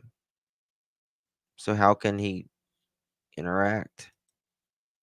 He doesn't start, if your conversation with him doesn't start till after bedtime. I don't know. For some reason, my chat is not moving, and I'm having to stroll it. That's why I keep doing that. I don't know why. And I don't know how far behind y'all I am. Chat. I don't know how far this is behind, but I'm sorry. I don't know why it's doing that. I'm kind of scared to refresh it because I don't want to lose no. And Trev, I've talked about that. Construction within residential sections are restricted by time per the Memphis Local Noise Ordinance 9866. Yes. Nobody. Not on Sundays either. Let me try to refresh it. Y'all don't go anywhere. I'm sorry. I apologize. Yeah, they can't work on Sunday, but we're talking Monday morning. We're talking Monday morning where he's supposed to be at work.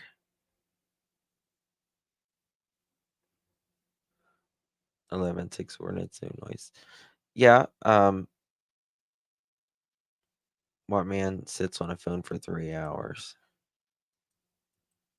Sure. Let's see if it reloads.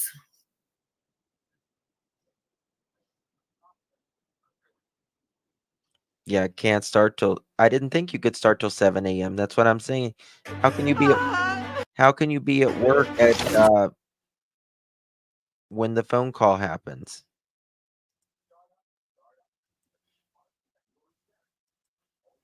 Doesn't make sense. What the hell happened? Oh, hold on, she fixed it. Ups at your house. So Sebastian wore pull-ups because, or when specifically, when he was having his regression, when he was having issues with wetting the bed or wetting his Exactly. pants. He had issues where he would wet himself at school, and then occasionally would wet himself at night. Now I know that Justin said Chris was home before noon on the 26th. Let me go back to my calendar here. February 26th.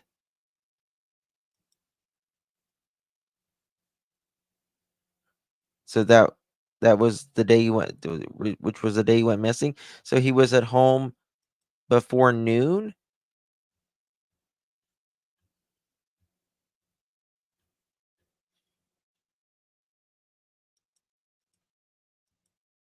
Seth went and said that that never happened at his house, but I do know that it did.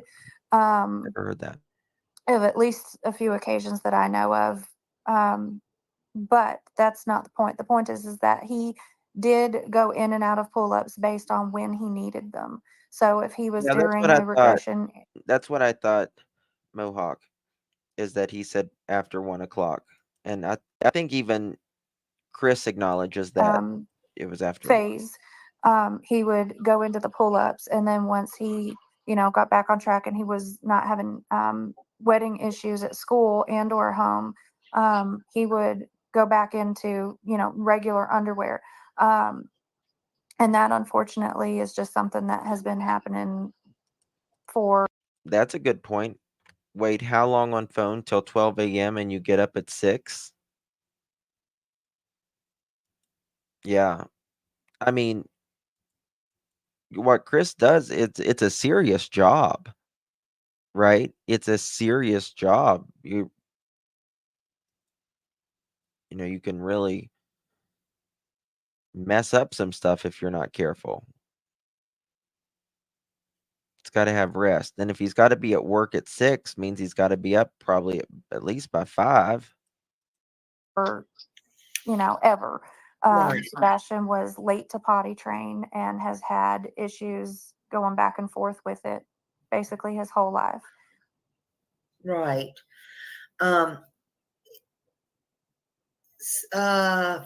Okay.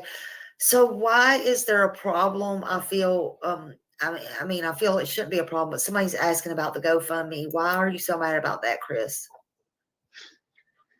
So initially, I forgot what day it was.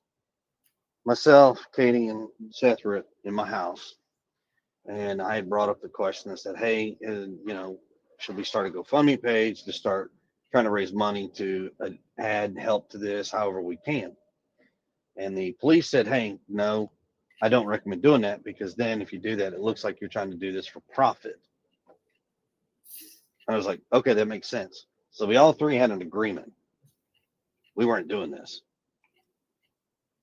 And next thing you know, Well, you see, Seth is actually out of, he's not working right now because he's looking for his son while you two lounge in a fifth wheel. now there's the doing GoFundMe page up there. nothing. So, okay, and but okay. So why don't y'all just start your own GoFundMe page? I mean, it's like there's no sense in arguing over it, really. Well, and that's true. He didn't set up a GoFundMe. He never set up a GoFundMe. He set up a cash. He didn't even set it up. He has a cash app. I mean, So all of this has kind of stemmed because you got a family member who wants to go out there and blast some family matters to the public. That's where it all stems from. Like I said, this is not family problems. This isn't about family matters being public. It's about Sebastian. right. And we've got some family members that aren't necessarily kosher about everything right now. And they're upset. Their emotions are, I got it. Everybody's been at one point hot headed, you know. If somebody tells me they're not, that's a lie. Everybody's been a hothead at some point. Yeah. You know, Well, I mean, we got a missing kid, and that's a problem. well, in my opinion, I mean, you have to put everything aside. I mean, your feelings, her feelings, and I know it's not easy. You've got, you honestly have to do this. You're going to have to endure a lot. It's Yes, ma'am. it's not going to be pretty, and it's probably going to be worse. I just sat here with another case, 2.5 years, going on 3 years in June, and the things I've seen out of that has not been pretty. Hey, Trev, is it going to be live? Is it going to be live or is it a pre-recording tonight? It's probably live, isn't it?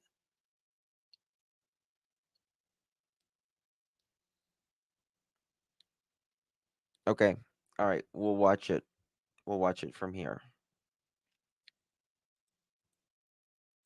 And no results have been I thought it was unfortunately live. found. And but He doesn't have a I'm hoping GoFundMe. that it will be different. No. Seth does not have a GoFundMe at all. Okay, babe. See you later.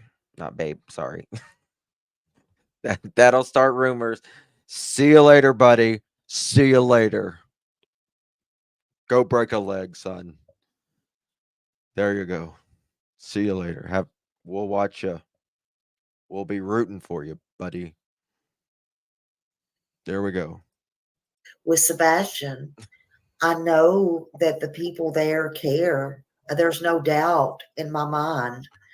And one reason that there's no doubt is, again, that's where I was born and raised, and I have family there, and I know. And there's good people there. There are good people there. And, I see the difference. I really do.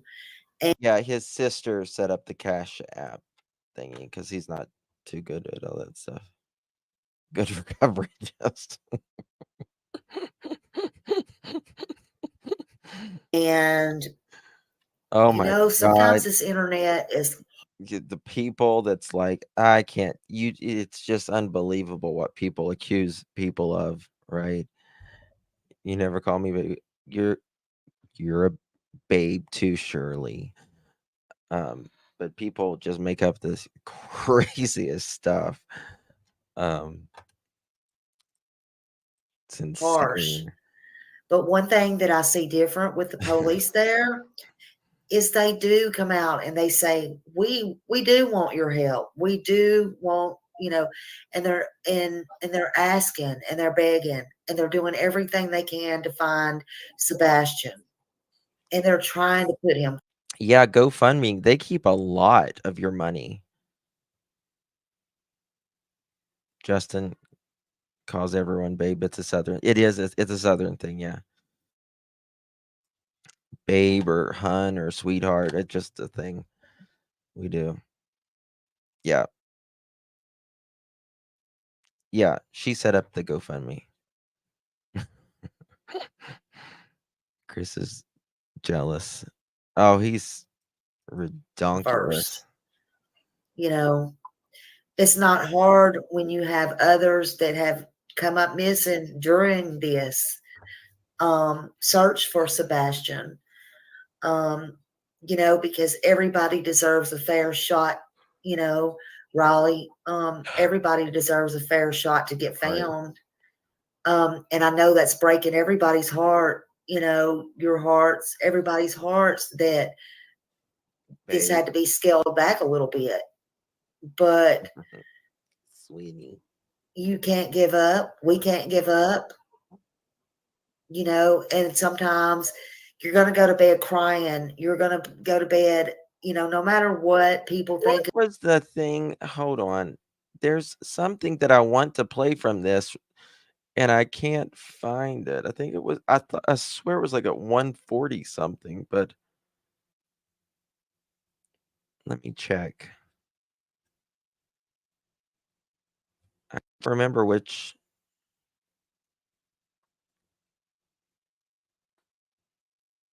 Where it was. Damn it. Where are we at in this? We're at 202.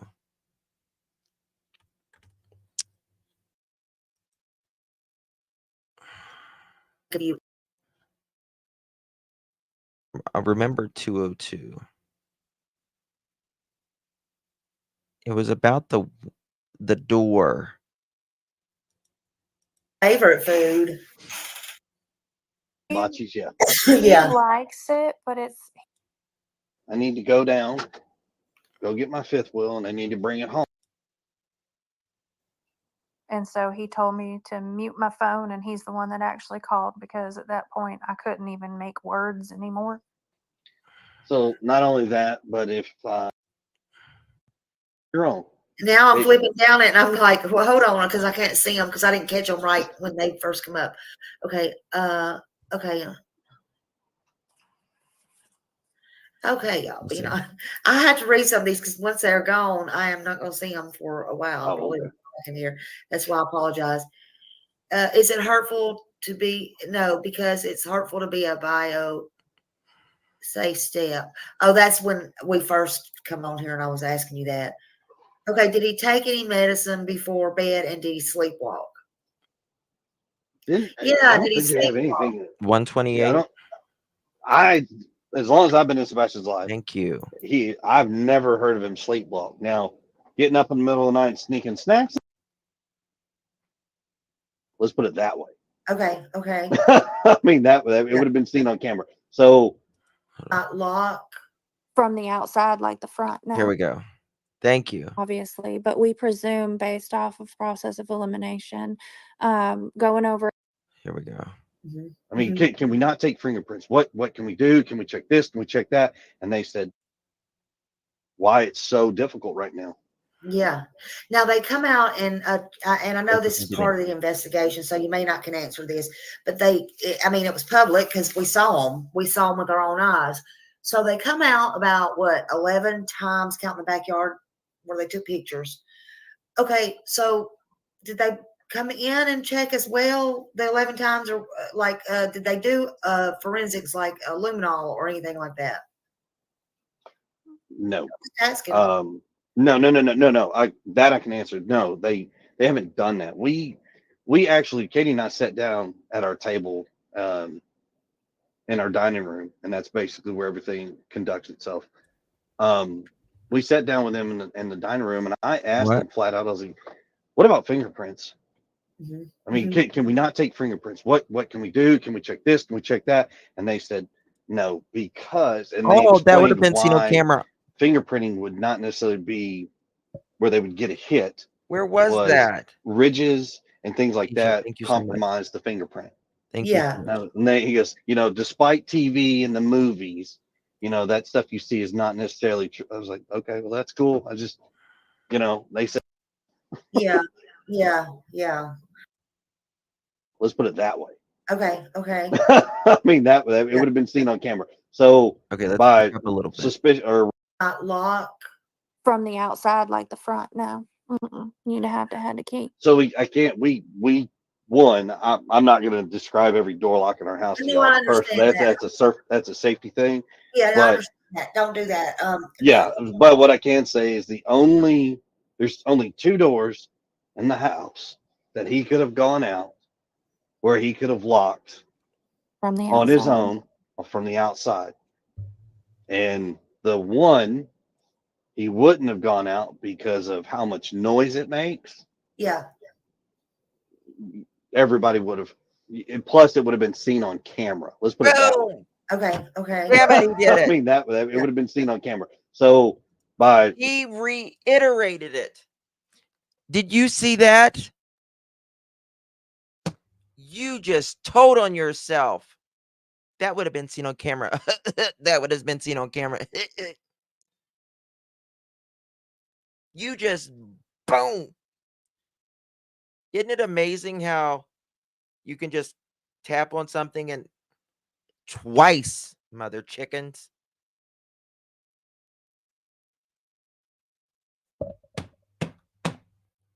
I'm hitting my chair like Chris Proudfoot.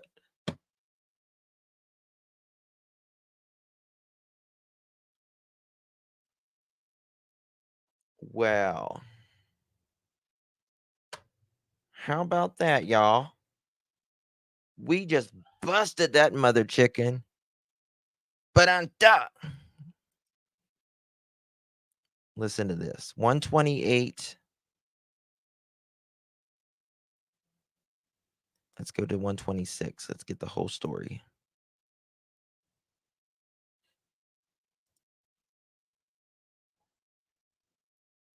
Come on. Oh, I didn't press play. He does come in with me through another door, but that's the door Sebastian prominently uses. That's the one that if he were going to sneak out of the house or leave the house for whatever reason, that's the most reasonable door that he would have left out of. Any of the others would have made noise or not or been, would not have been locked. Or would not have been locked. If it would have made noise,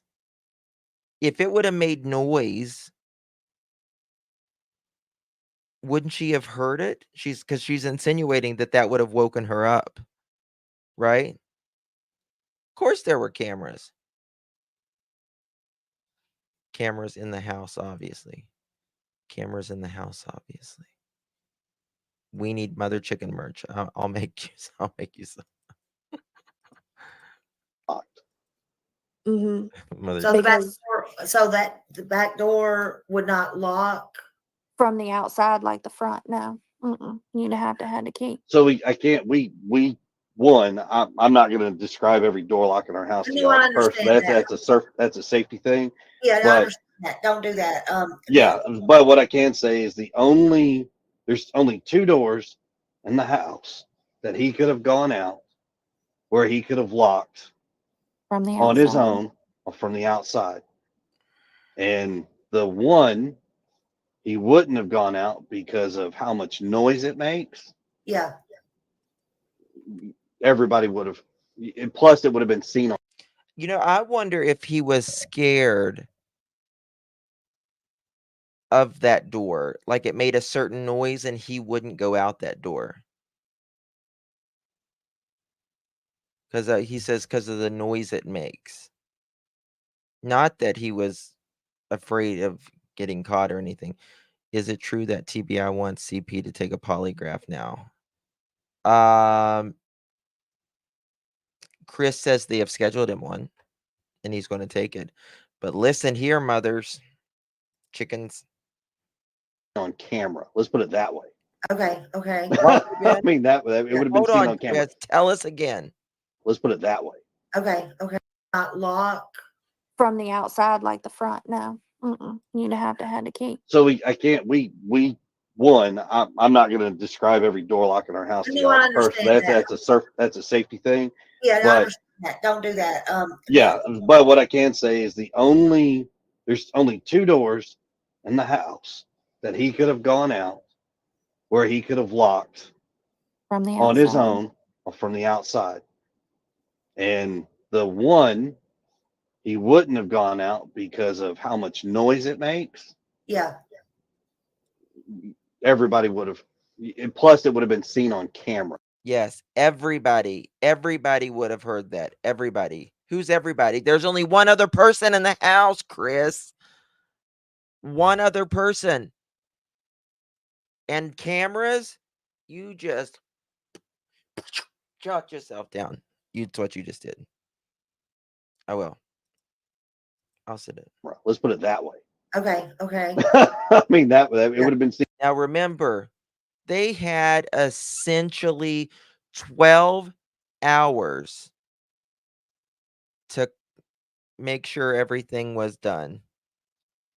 12 hours. So the neighbors would have heard it too.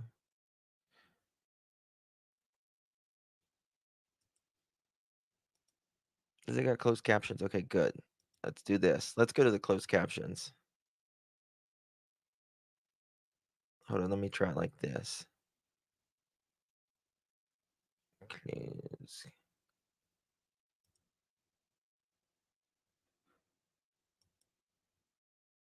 How do I get the transcript?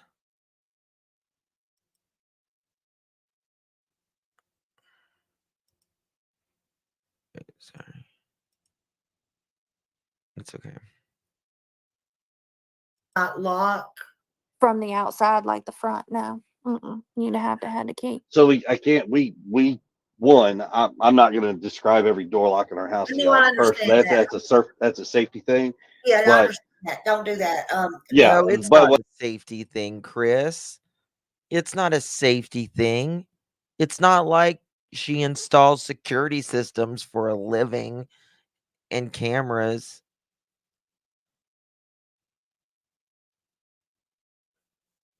Pronouns are leakage. Peter High. Yes.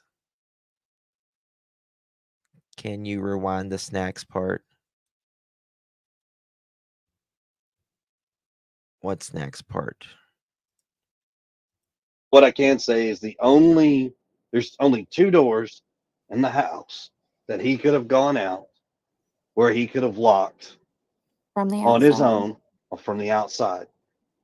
And the one he wouldn't have gone out because of how much noise it makes. Yeah. Everybody would have, and plus it would have been seen on camera. Let's put it that way. Okay. Okay. I mean, it would have been seen on camera. So by What's so funny about that, Chris? Read Miss Poppy's comment. Read Miss Poppy's comments. That's Miss Poppy. Miss Poppy says, read Miss Poppy.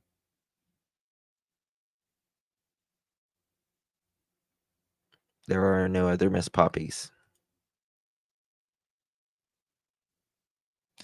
They deleted that camera. They yanked those mother chickens out. Yeah.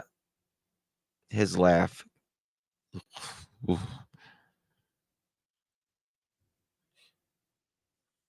Go to the sneaking of the part snack. Okay.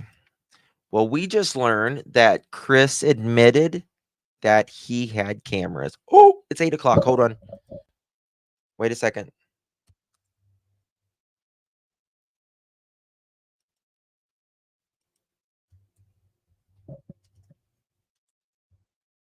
We got to watch Trevor.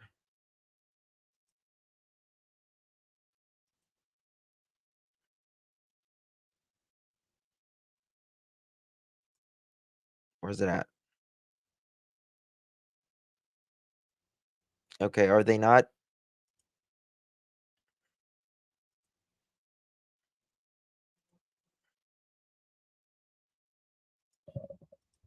Are they not live?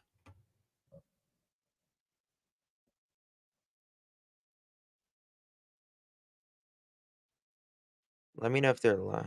I don't see. Yeah, I don't see them live.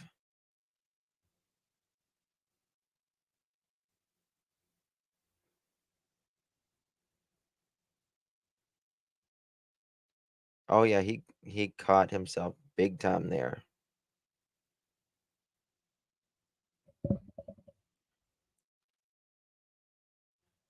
Court TV. Yes, Court TV. Oh, it's the app? Hold on. Let me go to the website then.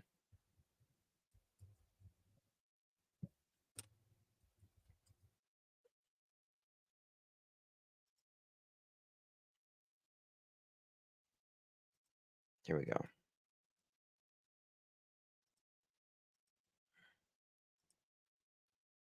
Into this story and search for something here, something, because something happened. This young man didn't just disappear.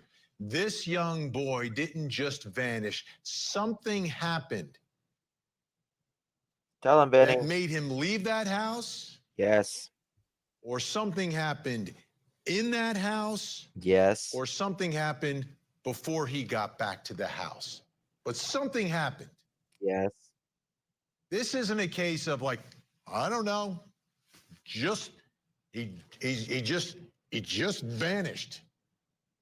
No, that's not the answer. That's never the answer, by the way. And we're not going to accept that But in answer this case, either. we're talking about a 15-year-old boy with autism. Didn't just vanish. Something happened. Now, what was going on here with the adults in his life? And this is going to be the focus of this hour. Because the more you dig into their relationships and prior relationships, you'll learn that there's a lot going on here. There's a lot going on, both the relationship between themselves and their relationship with children, etc. So there's a lot going on here. And we're going to dig through some of it that we've been able to uncover with the help of our guests tonight.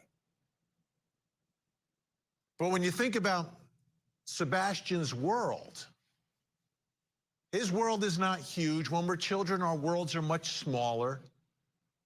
Our worlds are primarily our home environment and what's going on there, and then school.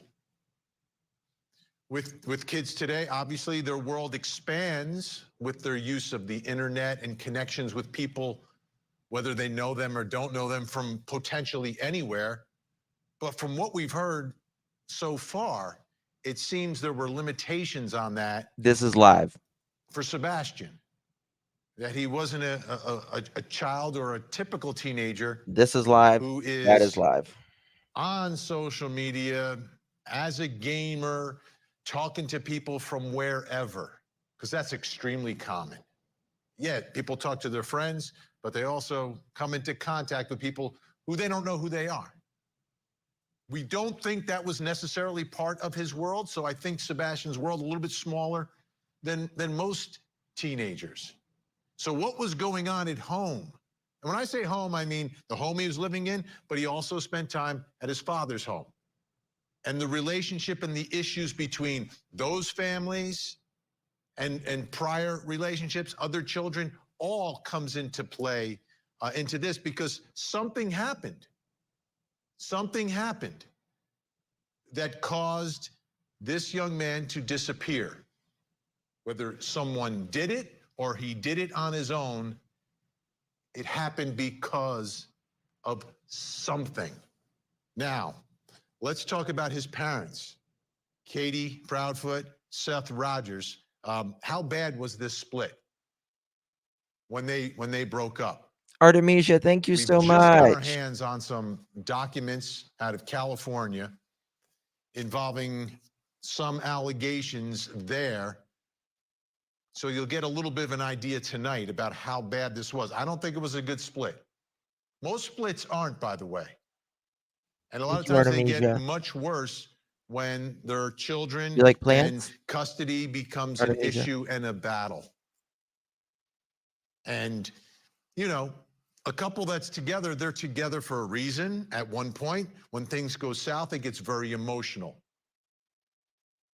So any of you who've been through that would understand. And we have experts who are going to talk about this tonight. The other question is Chris Proudfoot tonight, which is Sebastian's stepfather. Did he want Sebastian out of the house? Because that's where that was his primary residential location, was in the house with Chris and with Katie. And Chris has another child, a daughter from a prior relationship. And we're going to get into that as well tonight. But did he want Sebastian out for whatever reason? He may have a very good reason. He may not. But you'll recall in my interview with Seth Rogers, he talked about that. And it seems that there was some level of an agreement between Seth and Chris that Sebastian should not be in that house with Chris and Katie, his mother and stepfather. So let's take a listen, Tracy. to that part Welcome. of my interview. Most of my discussions were actually taken care with Chris. And Sebastian was supposed to come live with me. Chris was working on Katie, on getting her to agree to it. And all I wanted was my son to come live with me. So if Chris is working on Katie, that means Chris is in agreement that Sebastian should not be in that house. Now, why he wants him out, I think there's a couple things we can talk about here, but I think the takeaway there is, if you take Seth Rogers at his word, no reason not to, these two men, the father and stepfather, communicating and agreeing, okay, but mom seems to be the holdout, wanting to keep him there. Hey, Miss So Kirby. let's talk about that Trevor's and gonna talk be about on some of the other Court TV. complications in the lives of the adults in Sebastian's life. Joining me, two true crime live streamers. First in Portland, Oregon, Gray Hughes of Gray Hughes Investigates. Great to have you back. And joining us in Bristol, Tennessee, Trevor Lee of Trev Time on YouTube. Thank you for joining us, Trevor. Both of you doing great work covering this story. That's why you're on tonight. Let's start with a look different at the people. house. And Gray, we did this last night based upon one of the things you were doing. But let's take a look at that area of the house. 3 bedrooms that we can identify. And Gray, I think the significance here is twofold. First, last night, why don't you go through and identify the 3 bedrooms here? Because Sebastian's is labeled here. That's the front of the house. Yeah, Sebastian's bedroom is in the front of the house. If you're looking at the house, it's on the right-hand side. And then straight back behind him is Faith's room. That's the one in the bottom right-hand corner. And the one in the upper right-hand corner is the master bedroom, likely where Katie and Chris would sleep. So that's the big bedroom, top right on your screen, bottom right on your screen, Chris's daughter from another relationship. Significant. Let's take you inside the house so you can see these again. And Gray, let's go through. We have bedroom number 1. This one we believe is the primary bedroom. And again, this is from redfin.com. So Gray, this would be the one where Chris and Katie are. Yeah, exactly. Yeah, that's the master bedroom. You can see the 2 windows far apart. And if you see a shot from the back of the house, you can see when you're in the back, the far right has the 2 windows far apart. All right, bedroom number 2. Let's take a look at this one. Now, would this be the one for Chris's daughter when she's at the house, or would this be the one for Sebastian? What do we think? That one is Sebastian's room because it looks like a large square window by itself. That's in the front right of the house when you're looking at it. Okay, and then the final one would be when Chris's daughter comes and stays with them, this one. Now, are all these bedrooms on the same level? Yeah, they're all on the same level. That window right there looks out to the backyard, and so does the master bedroom as well. So they're both in the back of the house, and Sebastian's is the only bedroom that was in the front. And they're all on the first level. There's a bonus room upstairs too. It just looks like a place you could put a pool table, and how it's large, but it's not a bedroom. Okay, now we keep mentioning Chris's daughter. Trevor Lee, in one of your live streams on YouTube, everyone's talking about it. You interviewed a woman named Nina Gomez. Explain to us who she is and generally what you talked about, and then we're going to play a clip from that interview. Give us a little background. Yeah, Vinny. So Nina Gomez is Chris Proudfoot's ex-wife, and they share a child together. Faith is her name, and she's about 7 years old. And so she came forward to me asking to tell her story, and she kind of just broke down the timeline and events from their marriage, including issues with custody and family issues and things of that nature. Okay, and she's in Albuquerque, New Mexico now? She's not in Tennessee? Yes, sir. Okay. So with that in mind, they have a shared child, custody, always an issue. Let's take a listen to some of Trevor Lee's interview with Nina Gomez, Chris Proudfoot's ex-wife. He's been filing for full custody, Christopher, for about 1 year to 2 years now, if I recall. A lot of this stuff is just, it doesn't make sense to me. I'm so excited for Trevor. He's made a mess. He tells people that I'm unstable,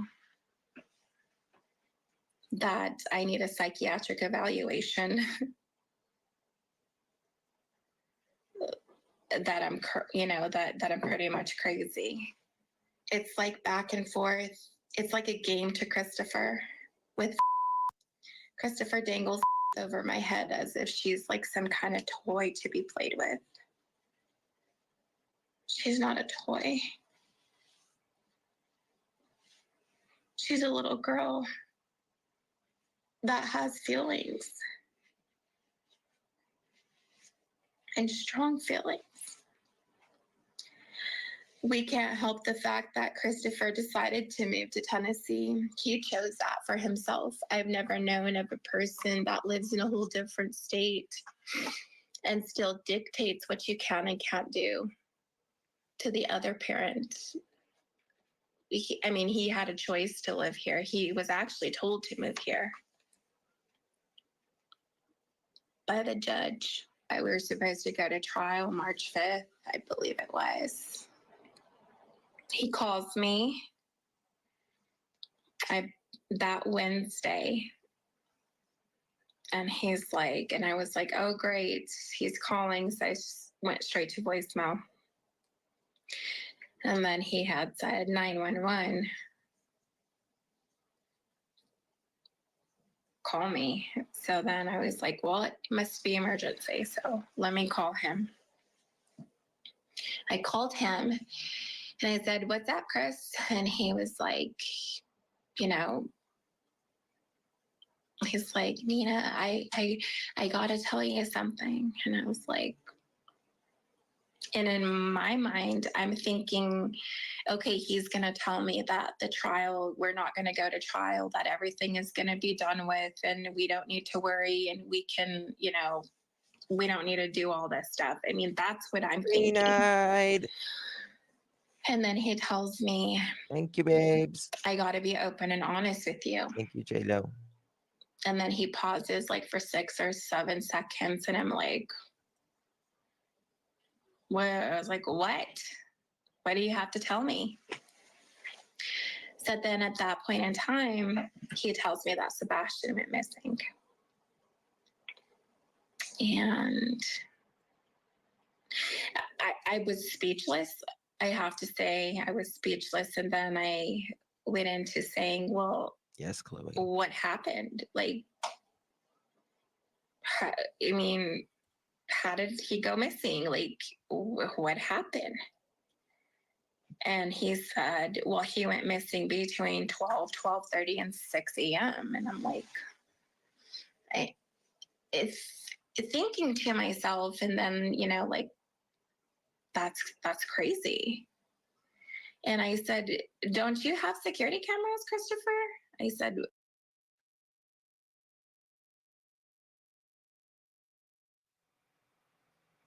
all right, Trevor, I didn't know any about this, that he's in the midst of a custody battle for his daughter, and in the middle of a custody battle just before a trial date, the child that's living in his house, which is Sebastian, goes missing. The timing of this is jaw-dropping. Absolutely. And I think that's what drew so many people to the knowledge of the custody case, is because of how active it is and the fact that so many key dates were coming up at the same time that Sebastian disappeared. Gray, as you think about this, in trying to understand what happened, from my perspective, it's like a child doesn't just disappear. There has to be something that triggers either the child to leave or something to happen to the child. And this is an indication from this perspective that there are things happening in the adults' lives surrounding Sebastian. And it seems like there is some tension in the air here. Yeah, the case is so messy right now. I mean, you have this kid that just apparently disappears. Sebastian just disappears out of thin air, but we know that doesn't happen. You can come up with all kinds of theories. Did something happen at home and then Chris is helping, make that go away, or did Chris do something and to try to take away from I guess now we can say from this hearing, to maybe delay it or something, or did Sebastian leave because he wanted to be with his dad? No. The dad. No. They were trying to arrange it where he would be with him. So maybe Sebastian just took off and went with him. I mean, you can come up with a million different No, there would be a theories here. But yeah, anytime you have dates associated with something happening, you see this a lot in custody battles in court where a woman goes missing a week prior to a court hearing, and then it's almost usually somebody related to the opposite side in the hearing who's responsible. Yeah, we have a case. We have a case almost exactly like this, Gray. Ashley Benefield down in Florida. There's a big hearing coming up in court, and a couple of days before that hearing, she shoots and kills her husband, who she's in this battle with, and is claiming self-defense, but she concedes that she shot and killed him. But it's exactly what you're saying. It's related to a date. So, Trevor, in this conversation with Nina, and this lasted about, 2 hours you were speaking with her. It's fascinating. Everyone needs to check it out after the show here. After the show, Trevor, we always do that. After the show, people can watch your stream because it's amazing. But what was your takeaway about the relationship between Nina and Chris, and how bad was it? Yeah, and just like you had opened up with, Vinny, I mean, every split gets ugly. You get messy with that. That's not unheard of. But some of the stories in there were jaw dropping. Just hearing some of the things that she's gone through, and that that Chris or his even his family, as she included sometimes, have reportedly put her through over these years. It was a lot to take in. All right, our true crime live streamers staying with us. We're going to hear more about Chris Proudfoot and his ex. We're going to bring in some more experts, plus coming up next hour. In Los Angeles, California, more trouble for Sean Diddy. So Trevor, he's like the OG for Sebastian here on YouTube, and he's the one that really started it for Sebastian. Nobody was really talking about it, and Trevor has been on it the longest. So thank you, Lori. He is that criminal. I'm just not a fan, but I try to be decent to everybody, but I'm just not really sure on him.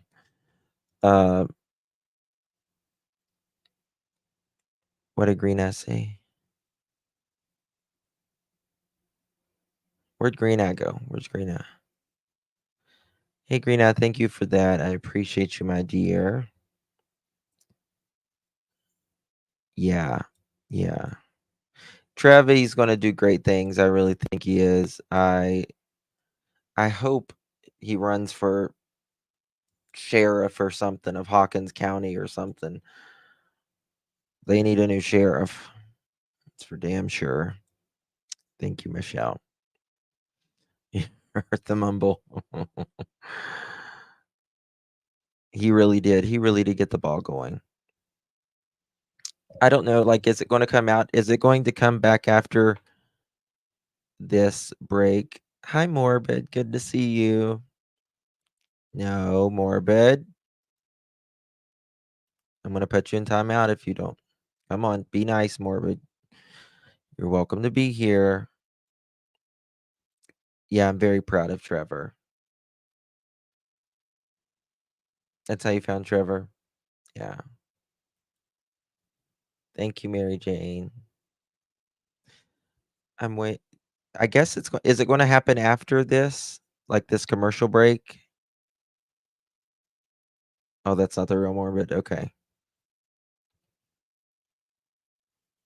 He really is. You know, Trevor, he lost his father at a very impactful age, and he had to grow up fast. Oh, okay, Chloe, gotcha. So it's not Morbid, okay. We are all doing good things here. Just a few aftershocks. Oh, I'm glad you're okay, Jenny. I'm glad you're okay. Wish Gray would speak to Vinny the way he speaks to everyone else. Yeah, well, I think he gets paid to do that. So he probably wouldn't. Yes, Muscles, yes. If you go where Smiley asked if he sleepwalks, Chris admitted that they have cameras inside the house. They catch him in the middle of the night getting up snacks. Really? Well, we done caught him saying about the cameras would have picked it up outside. We just caught that, Chris saying that.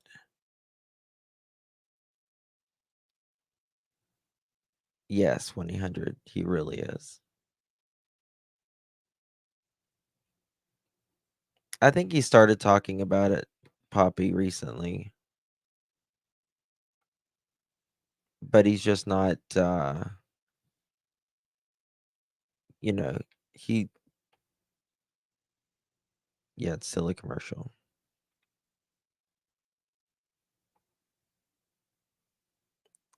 Hendersonville.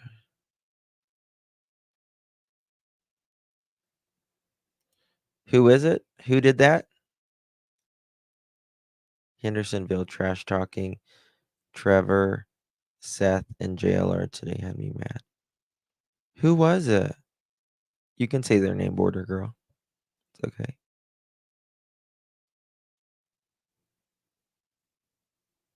Yeah. People get so caught up in fighting with each other, and it's just not cool. Okay, here we go. Christopher said it was going to be too hard to travel with her being a new baby.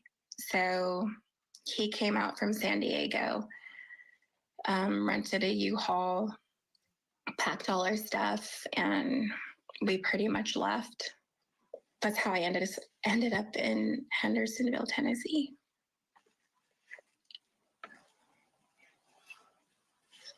That's when my whole life changed. That's when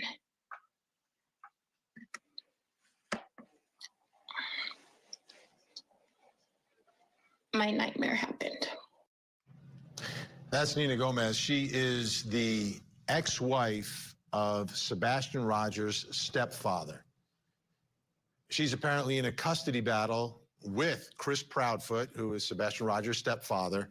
And she spoke to Trev Time on YouTube. Trevor Lee is the host of that. I want to play a little more of this because as she gets into these details, you learn a little bit more about the adults who are in the world of this missing boy, Sebastian Rogers. Let's watch. I thought everything was great in the beginning. I mean, everything's always perfect, like I said. And then I started seeing bits and pieces of how Christopher really was. I was a stay-at-home wife. Due to my son being so young, I wanted to, enjoy those years with him. Then my daughter went to school right down the street. So I was home every single day. And it just started seeing like Christopher change like night and day. It was awkward. I felt really uncomfortable after a while. We would argue about just the smallest things. And a lot of it also had to do with how he disciplined my children. And as time went on, like I could see him getting more aggressive and more aggressive. And I stood up for my kids all the time. I didn't like how he, like I said, how he talked to them, how he wanted them to stand in the corner all the time. And I didn't like that. So I stayed a little bit longer. I ended up eventually getting pregnant with. I remember telling him that I was pregnant, and he wasn't happy about it. So I called my parents back home here in Albuquerque, and I said, well, Christopher wants me to get an abortion with. And my parents said, no, you're not. And I said, I'm not. We left again after a couple days. We came home to Albuquerque. And still, I tried working it out where we were at, but it just wasn't working. I wanted out. And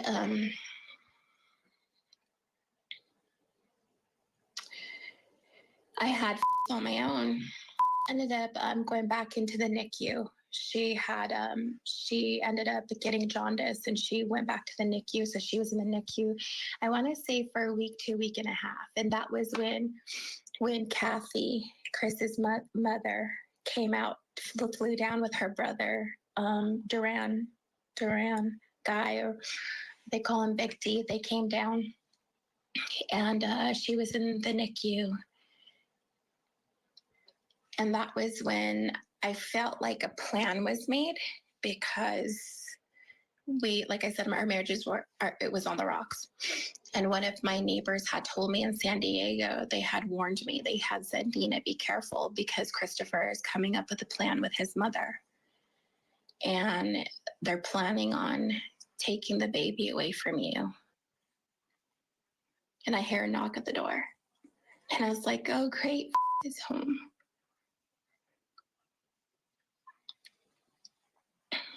And it was Kathy's friend, Patty, that's an attorney.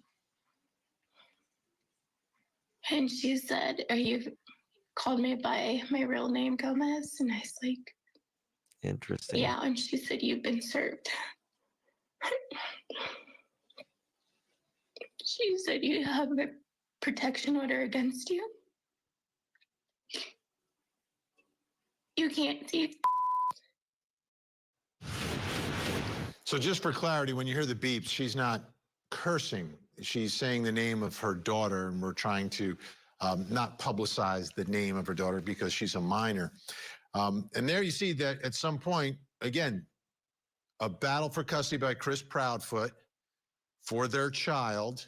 She eventually regains or gets custody after going to court, after being served in court. She's in Albuquerque with the child, and apparently there must be some shared type of agreement, because we believe that the daughter has been in Tennessee with her father as well. It's complicated, right? Very complicated. The worlds of the adults around Sebastian Rogers. Still with me, Trevor Lee, who did that interview, and Gray Hughes, our true crime live streamers with us tonight. And joining us in Roswell, Georgia, psychologist John Paul Garrison, and in Philadelphia, Pennsylvania, family law attorney Jennifer Brandt. John, let me start with you. In a situation, and where a parent comes in and now you're a step parent, your new spouse has children, that issue of disciplining your spouse's children, your stepchildren, is always, it seems to me, a very precarious spot. And it seems in this case that Nina, the mother, really upset with Chris and how he is disciplining the children. Almost universally, when I deal with families that are blended families, discipline is one of the top issues. So it's no surprise to hear that come up. I'm curious more specifically what the punishments and disciplines were that were upsetting to her, but it in no way surprises me that that was a point of contention. Trevor Lee, did you get in? Were there more details about the nature of this discipline? Yeah, so she kind of touched on that, talked about, of course, making the children go stand in the corner. She did speak about him telling her 3-year-old child that he needs to, I believe, man up is the way she worded it. There was spanking at young age and things of that nature. Okay, John, I got your info. Does that help at all? Sure. There certainly sounds like that was a more intense, more militant style of discipline. And if you're not somebody who believes or ascribes to that type of discipline, like I don't, I know many people that don't, it's very upsetting. It would be very upsetting for me to have someone come and try to raise my kids that way. So I'm imagining that you become very protective of your kids if someone's trying to raise them in a way that you just fundamentally disagree with. And we have to remember the situation with Sebastian. He's a stepchild of Chris Proudfoot's as well. Jennifer Brandt, you're in the middle of this all the time. This is the profession that you've chosen, right? Let me ask you this, though. I wonder why some days, Vinny. I wonder why. Exactly. So Chris Proudfoot is in a custody battle. He's in one state. The child is in another state. And a child who was in his home is now missing. So how does all that sort of play off of one another? How is that going to impact? He wants his daughter to live with him, but the stepchild who was in his house is vanished. Like, how does all that impact each other? Well, it's obviously very, very damaging to his custody case that a child that was living in his home goes missing. So under suspicious circumstances, I mean, we don't know what happened. Like you said, something happened to him, but we don't know what. And for him to want to then try to have his own biological child come live with him, you know, I think a court would probably be somewhat reluctant about that with all of this going on, and especially with all the publicity. So it certainly gives the mother, the biological mother, an advantage in this particular custody fight, given the circumstances. Yeah. So, Gray, as we look at, again, the world of the adults in Sebastian's life, if Chris Proudfoot wanted his daughter to live with him, this is like the worst thing that could happen. One of the worst things that could happen, Gray. Oh, yeah. I mean, he's probably just thinking to himself, you know, he's not going to be able to have custody of the daughter. And I wonder if there's a lot of times it seems like financial issues are a big part of other cases like this. But I guess in this case, you have to always couch it with law enforcement saying that they haven't been able to find anything nefarious on the part of the parents, and they have their phones and everything, and they've looked through it all. So you got to always remember that in the background, that it seems like in this case we have Katie and Chris bad, Seth good. You know, so everybody, no matter what Seth has done in the past, everybody looks at it with the rose-colored glasses, and then everybody that looks at Katie and Chris look at everything that they do negatively. And so I think everybody has to kind of look at it. You know, this could be one of those cases where it's just a really bad situation, and that Sebastian literally just walked away, left on his own, and then something happened. I mean, that really could be the case. I mean, and that's the weird thing. We've had many cases out there where parents look guilty. They didn't do all the things that everybody in the public wanted them to do. And it turns out at the end, like Cleo Smith in Australia, you guys remember that? Everybody was bashing the parents, and she was abducted from a tent at a campground, and everybody thought the parents had something to do with it. And it turns out that literally somebody abducted her from the tent, and they found the girl, back in a town south. And so, we have a lot of people that are constantly going after the Proudfoot foots. I don't know if you say feet when you're saying plural. Plural, right? But Gray, you're making a great point here, because and I think what we've That's flushed funny. out here That's is funny. that for Chris Proudfoot, who's in a custody battle to try to get his daughter, he's in a much worse position now, which would give him zero incentive to do anything to harm Sebastian. Okay, You're everyone crazy. stay where you are. We have great minds with us tonight. When You're we come back, though, crazy. we're going to talk about In Seth chat. and Katie's separation, the parents of Sebastian Rogers. Don't go anywhere.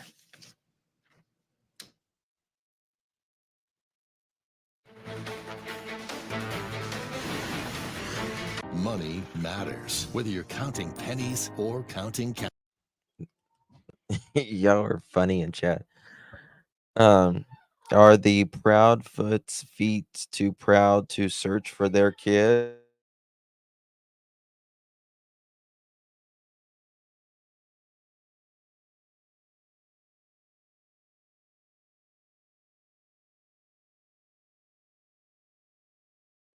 Okay, let's see. I'm so proud to see Trev. So proud. Chris and his toy crane prop. I never thought of that mohawk. Yeah, he's got a crane. That was a crane up there, wasn't it?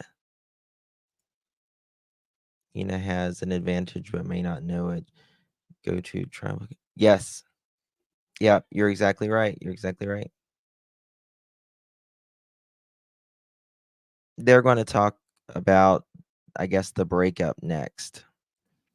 I've been trying to think why she would turn on her son, and I figured Chris has something on her. See, I think I don't know.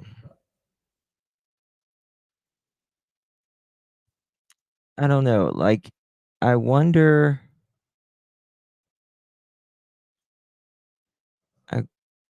It has to be something that absolutely they can both get in trouble for. Hey, Betty, we're watching Trevor. He's on court TV right now. They will never give Chris custody, right? No. No. No. I mean, I really think excuse me. I really think that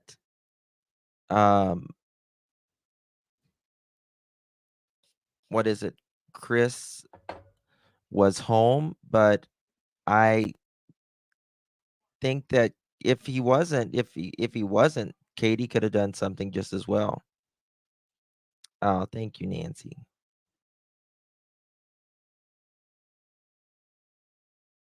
Chris said to get rid of him or I'm leaving. I really wonder that myself.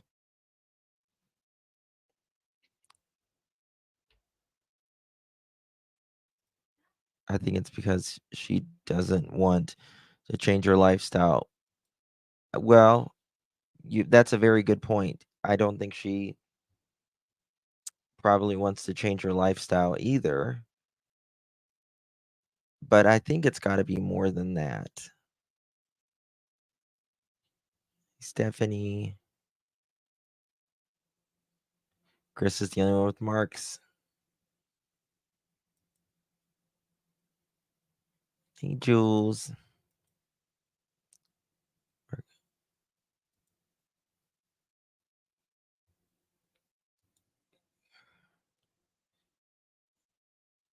Yeah.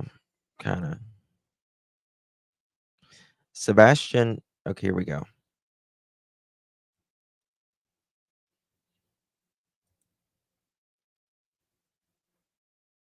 Oh, I guess we're not starting.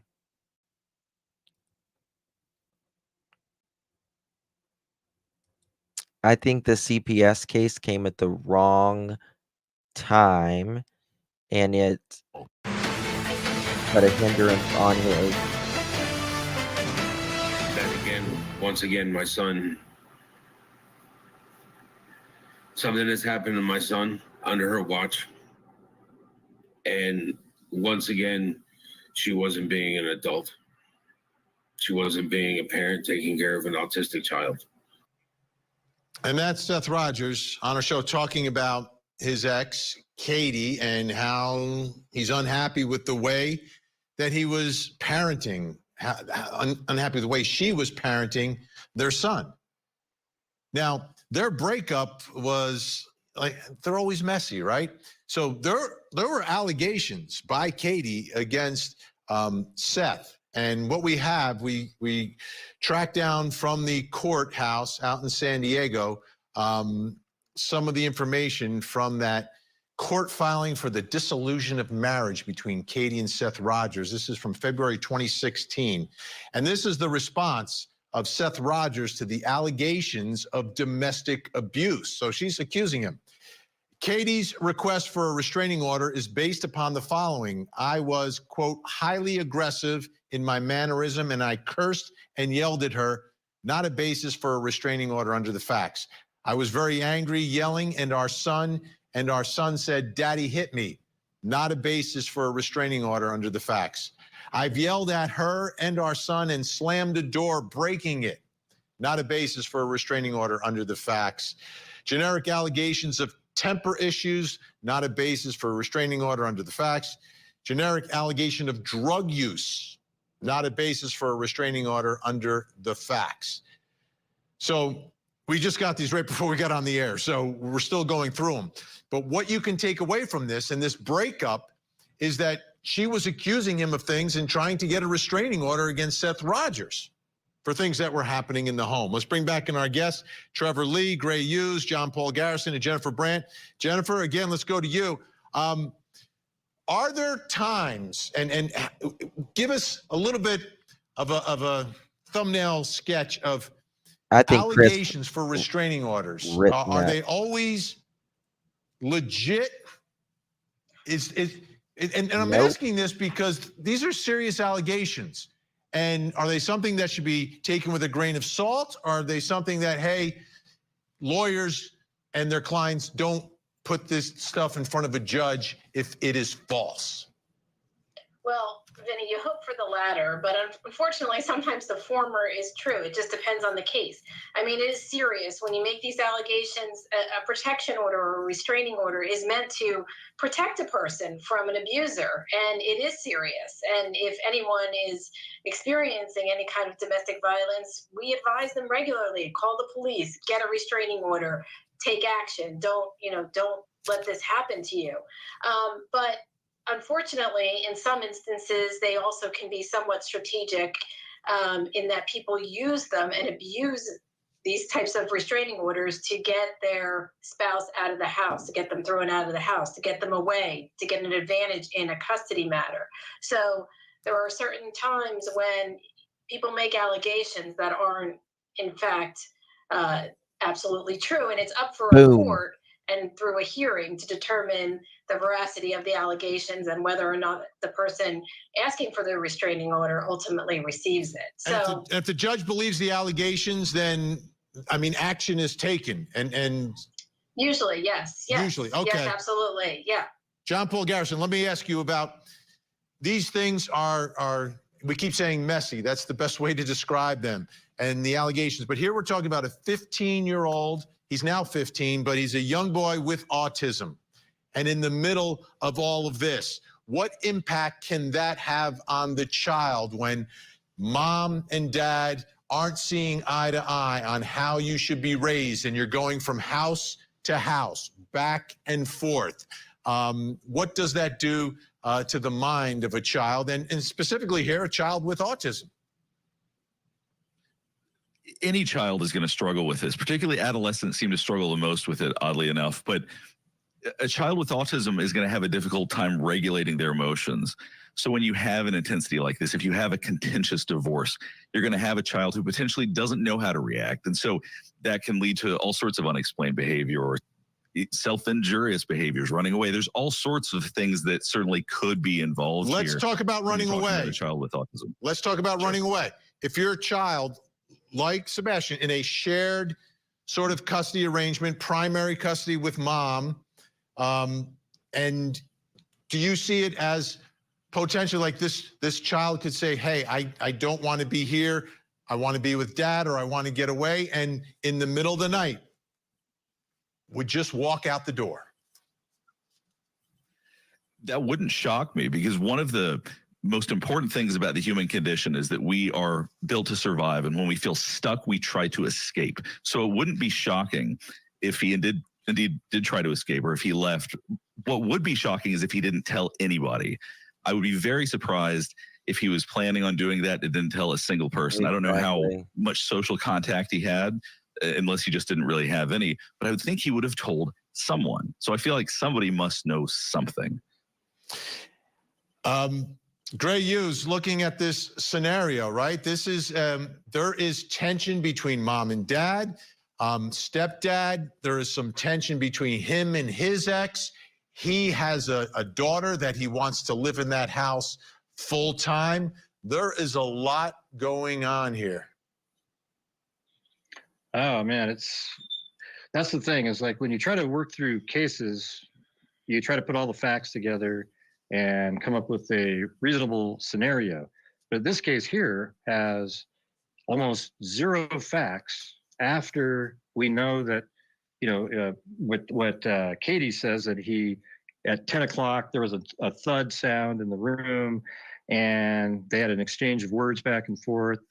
And then she gets up in the morning and he's gone. So what happens to him after that? So I think a lot of times in cases like this, when you don't have a lot of facts to go on, the boogeyman is invented, right? So then you come up with like, Katie and Chris, they did something, and every single story that, every interview, every single piece that's put out has a sort of a direction towards them being responsible for him missing. Now, maybe they are responsible for him wanting to run away. Perhaps there was some stuff going on in the house that he ran away, but so far they found no evidence of any wrongdoing on the parents' part. So it's just, we're in a weird position here where we're now sort of digging back into the past to try to come back with a convergence of information that might lead to what actually happened. Because something happened. Something happened. Yeah, something did happen. But great analysis, Gray Hughes. Zero facts at this point, and that's unfortunately seems where investigators are. Trevor Lee, Trev Time on YouTube. 2 hours with Chris Proudfoot's ex and other great live streams as well. Thank you. John Paul Garrison, always great to see you. Jennifer Brandt working overtime this week for us. Thank you as well. We'll see you again really soon. When we come back, I will reveal something else that you need to know tonight. Plus, coming up next hour. Yay, that's so good. Trevor. KP arms are bigger than Chris. Right. Oh, thank you so much, KD, for your super sticker. Thank you. Did I say thank you earlier? Thank you, my dear. Appreciate it. It's very sweet of you.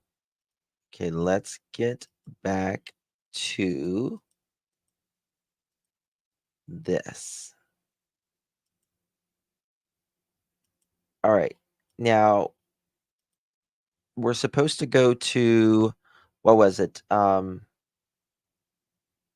About, sorry, the fridge. The fridge. Does anyone know the time of the fridge? Was it 2:40? If I can go to everybody else and I can Up on go the get all fridge. these people and we can get Nancy Grace, and we can get anybody else out there to spread the word. I'm not going About that Sunday. case that will go down as a. You don't. They want to know if it's possible, since y'all were on the phone, if he could have tried to walk to Chris's work. Thought maybe he was that close, the building site. The construction site that was by your house. Maybe he thought that was Chris's job. Oh Lord, no. Sebastian, no. Sebastian knows when my job sites. He knows what to look for, and The what I construction do site. has no equipment of that manufacturer on that site. Period. Yeah. Trevor. Go ahead, Katie. I'm The sorry. construction site near Good our job, house buddy. isn't like a skyscraper. It's just houses. Good job. When Smiley asks if he sleepwalks, I don't know the timestamp. Trying to find the timestamp.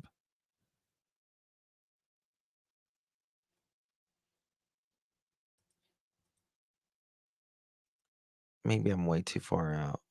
Wrapped up in that with jumping on the bandwagon of you'll be so riddled with emotion. Let me see here. It's going to take a minute. Some kind of case that you have with your wife. Is that, what would it be? I know you. What does it matter? Is it that important to you that a person you feel? No, he's still there. You still there? I think it's It's coordinated in his thoughts. If he misses his medicine. Results on if law enforcement directly addressed her. Wild probabilities, You did a all great sorts of job. stuff. And Opinion. I mean, you have to put everything aside. I mean, that there are rumors stage, and yes, almost a month, or all month. I thought stripes down the side and a long sleeve black shirt. Okay, and that I think was what. Front door. Okay, and there was no windows unlocked or anything like that. Out of the house or leave the house for whatever reason, that's the most reasonable door that he would have left out of. Any of the others would have made noise or not been. Or would not have been locked. Mm-hmm. So the back door would not lock from the outside like the front. No, you'd have to have the key. So we listen to this. One, I'm not going to describe every door lock in our house. No, I understand That's a safety thing. Yeah, but, I understand that. Don't do that. Yeah, but what I can say is there's only two doors in the house that he could have gone out where he could have locked from the outside. On his own or from the outside. Listen to this. And the one he wouldn't have gone out because of how much noise it makes. Yeah. Everybody would have, plus it would have been seen on camera. Let's put it that way. Okay. I mean, it would have been seen on camera. It would have been seen on camera. You have cameras. I said 202.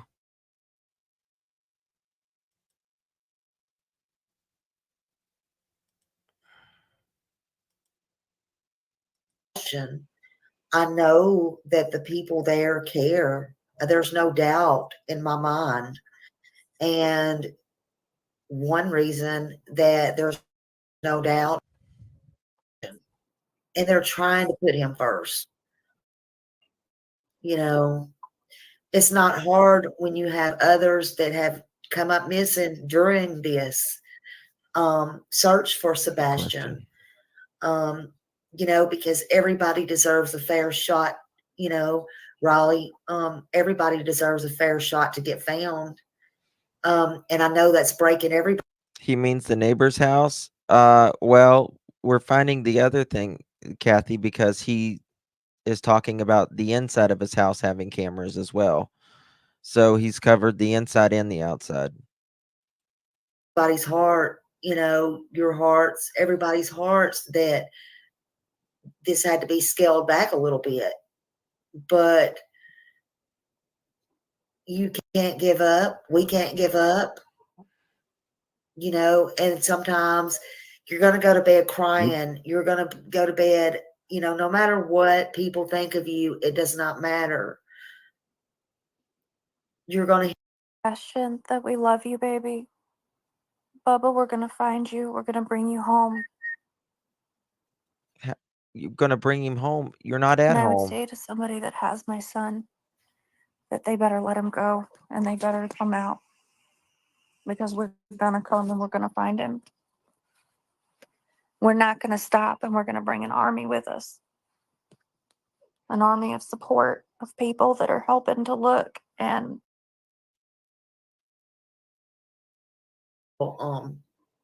get with you to get that for about the. I don't know, guys. I'll look for it. I'll get him. Oh, Smiley, did you see where we found where Chris says that there was cameras? We're trying to find. He said it twice in your live.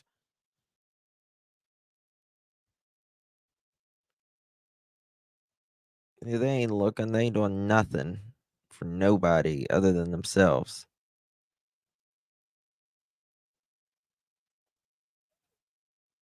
Yeah, and he laughs about it exactly.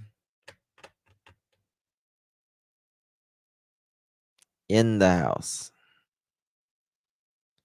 In the house. Trying to find it. Guys, I'm going to jump off. I've been here almost 3 hours. It's time for Trevor or someone to go live, not me. I've been here 3 hours. I love you all. I appreciate you. Thank you all tremendously for being here. I'll find that and then I may go live again later. Smiley may go live in a little bit or someone. I may be back in a little bit on my third channel. If I do, thank you, Green Ad. Thank you, my love. Appreciate you. Good to see you as always. Appreciate it. Oh, thank you, Trev. You didn't have to do that. Thank you for bringing everyone along. That's awesome, of course. You're our buddy. You and Josh are my buddies. All right. Love you guys. I'll see y'all later, Gators. Good night. Thank you. Thank you.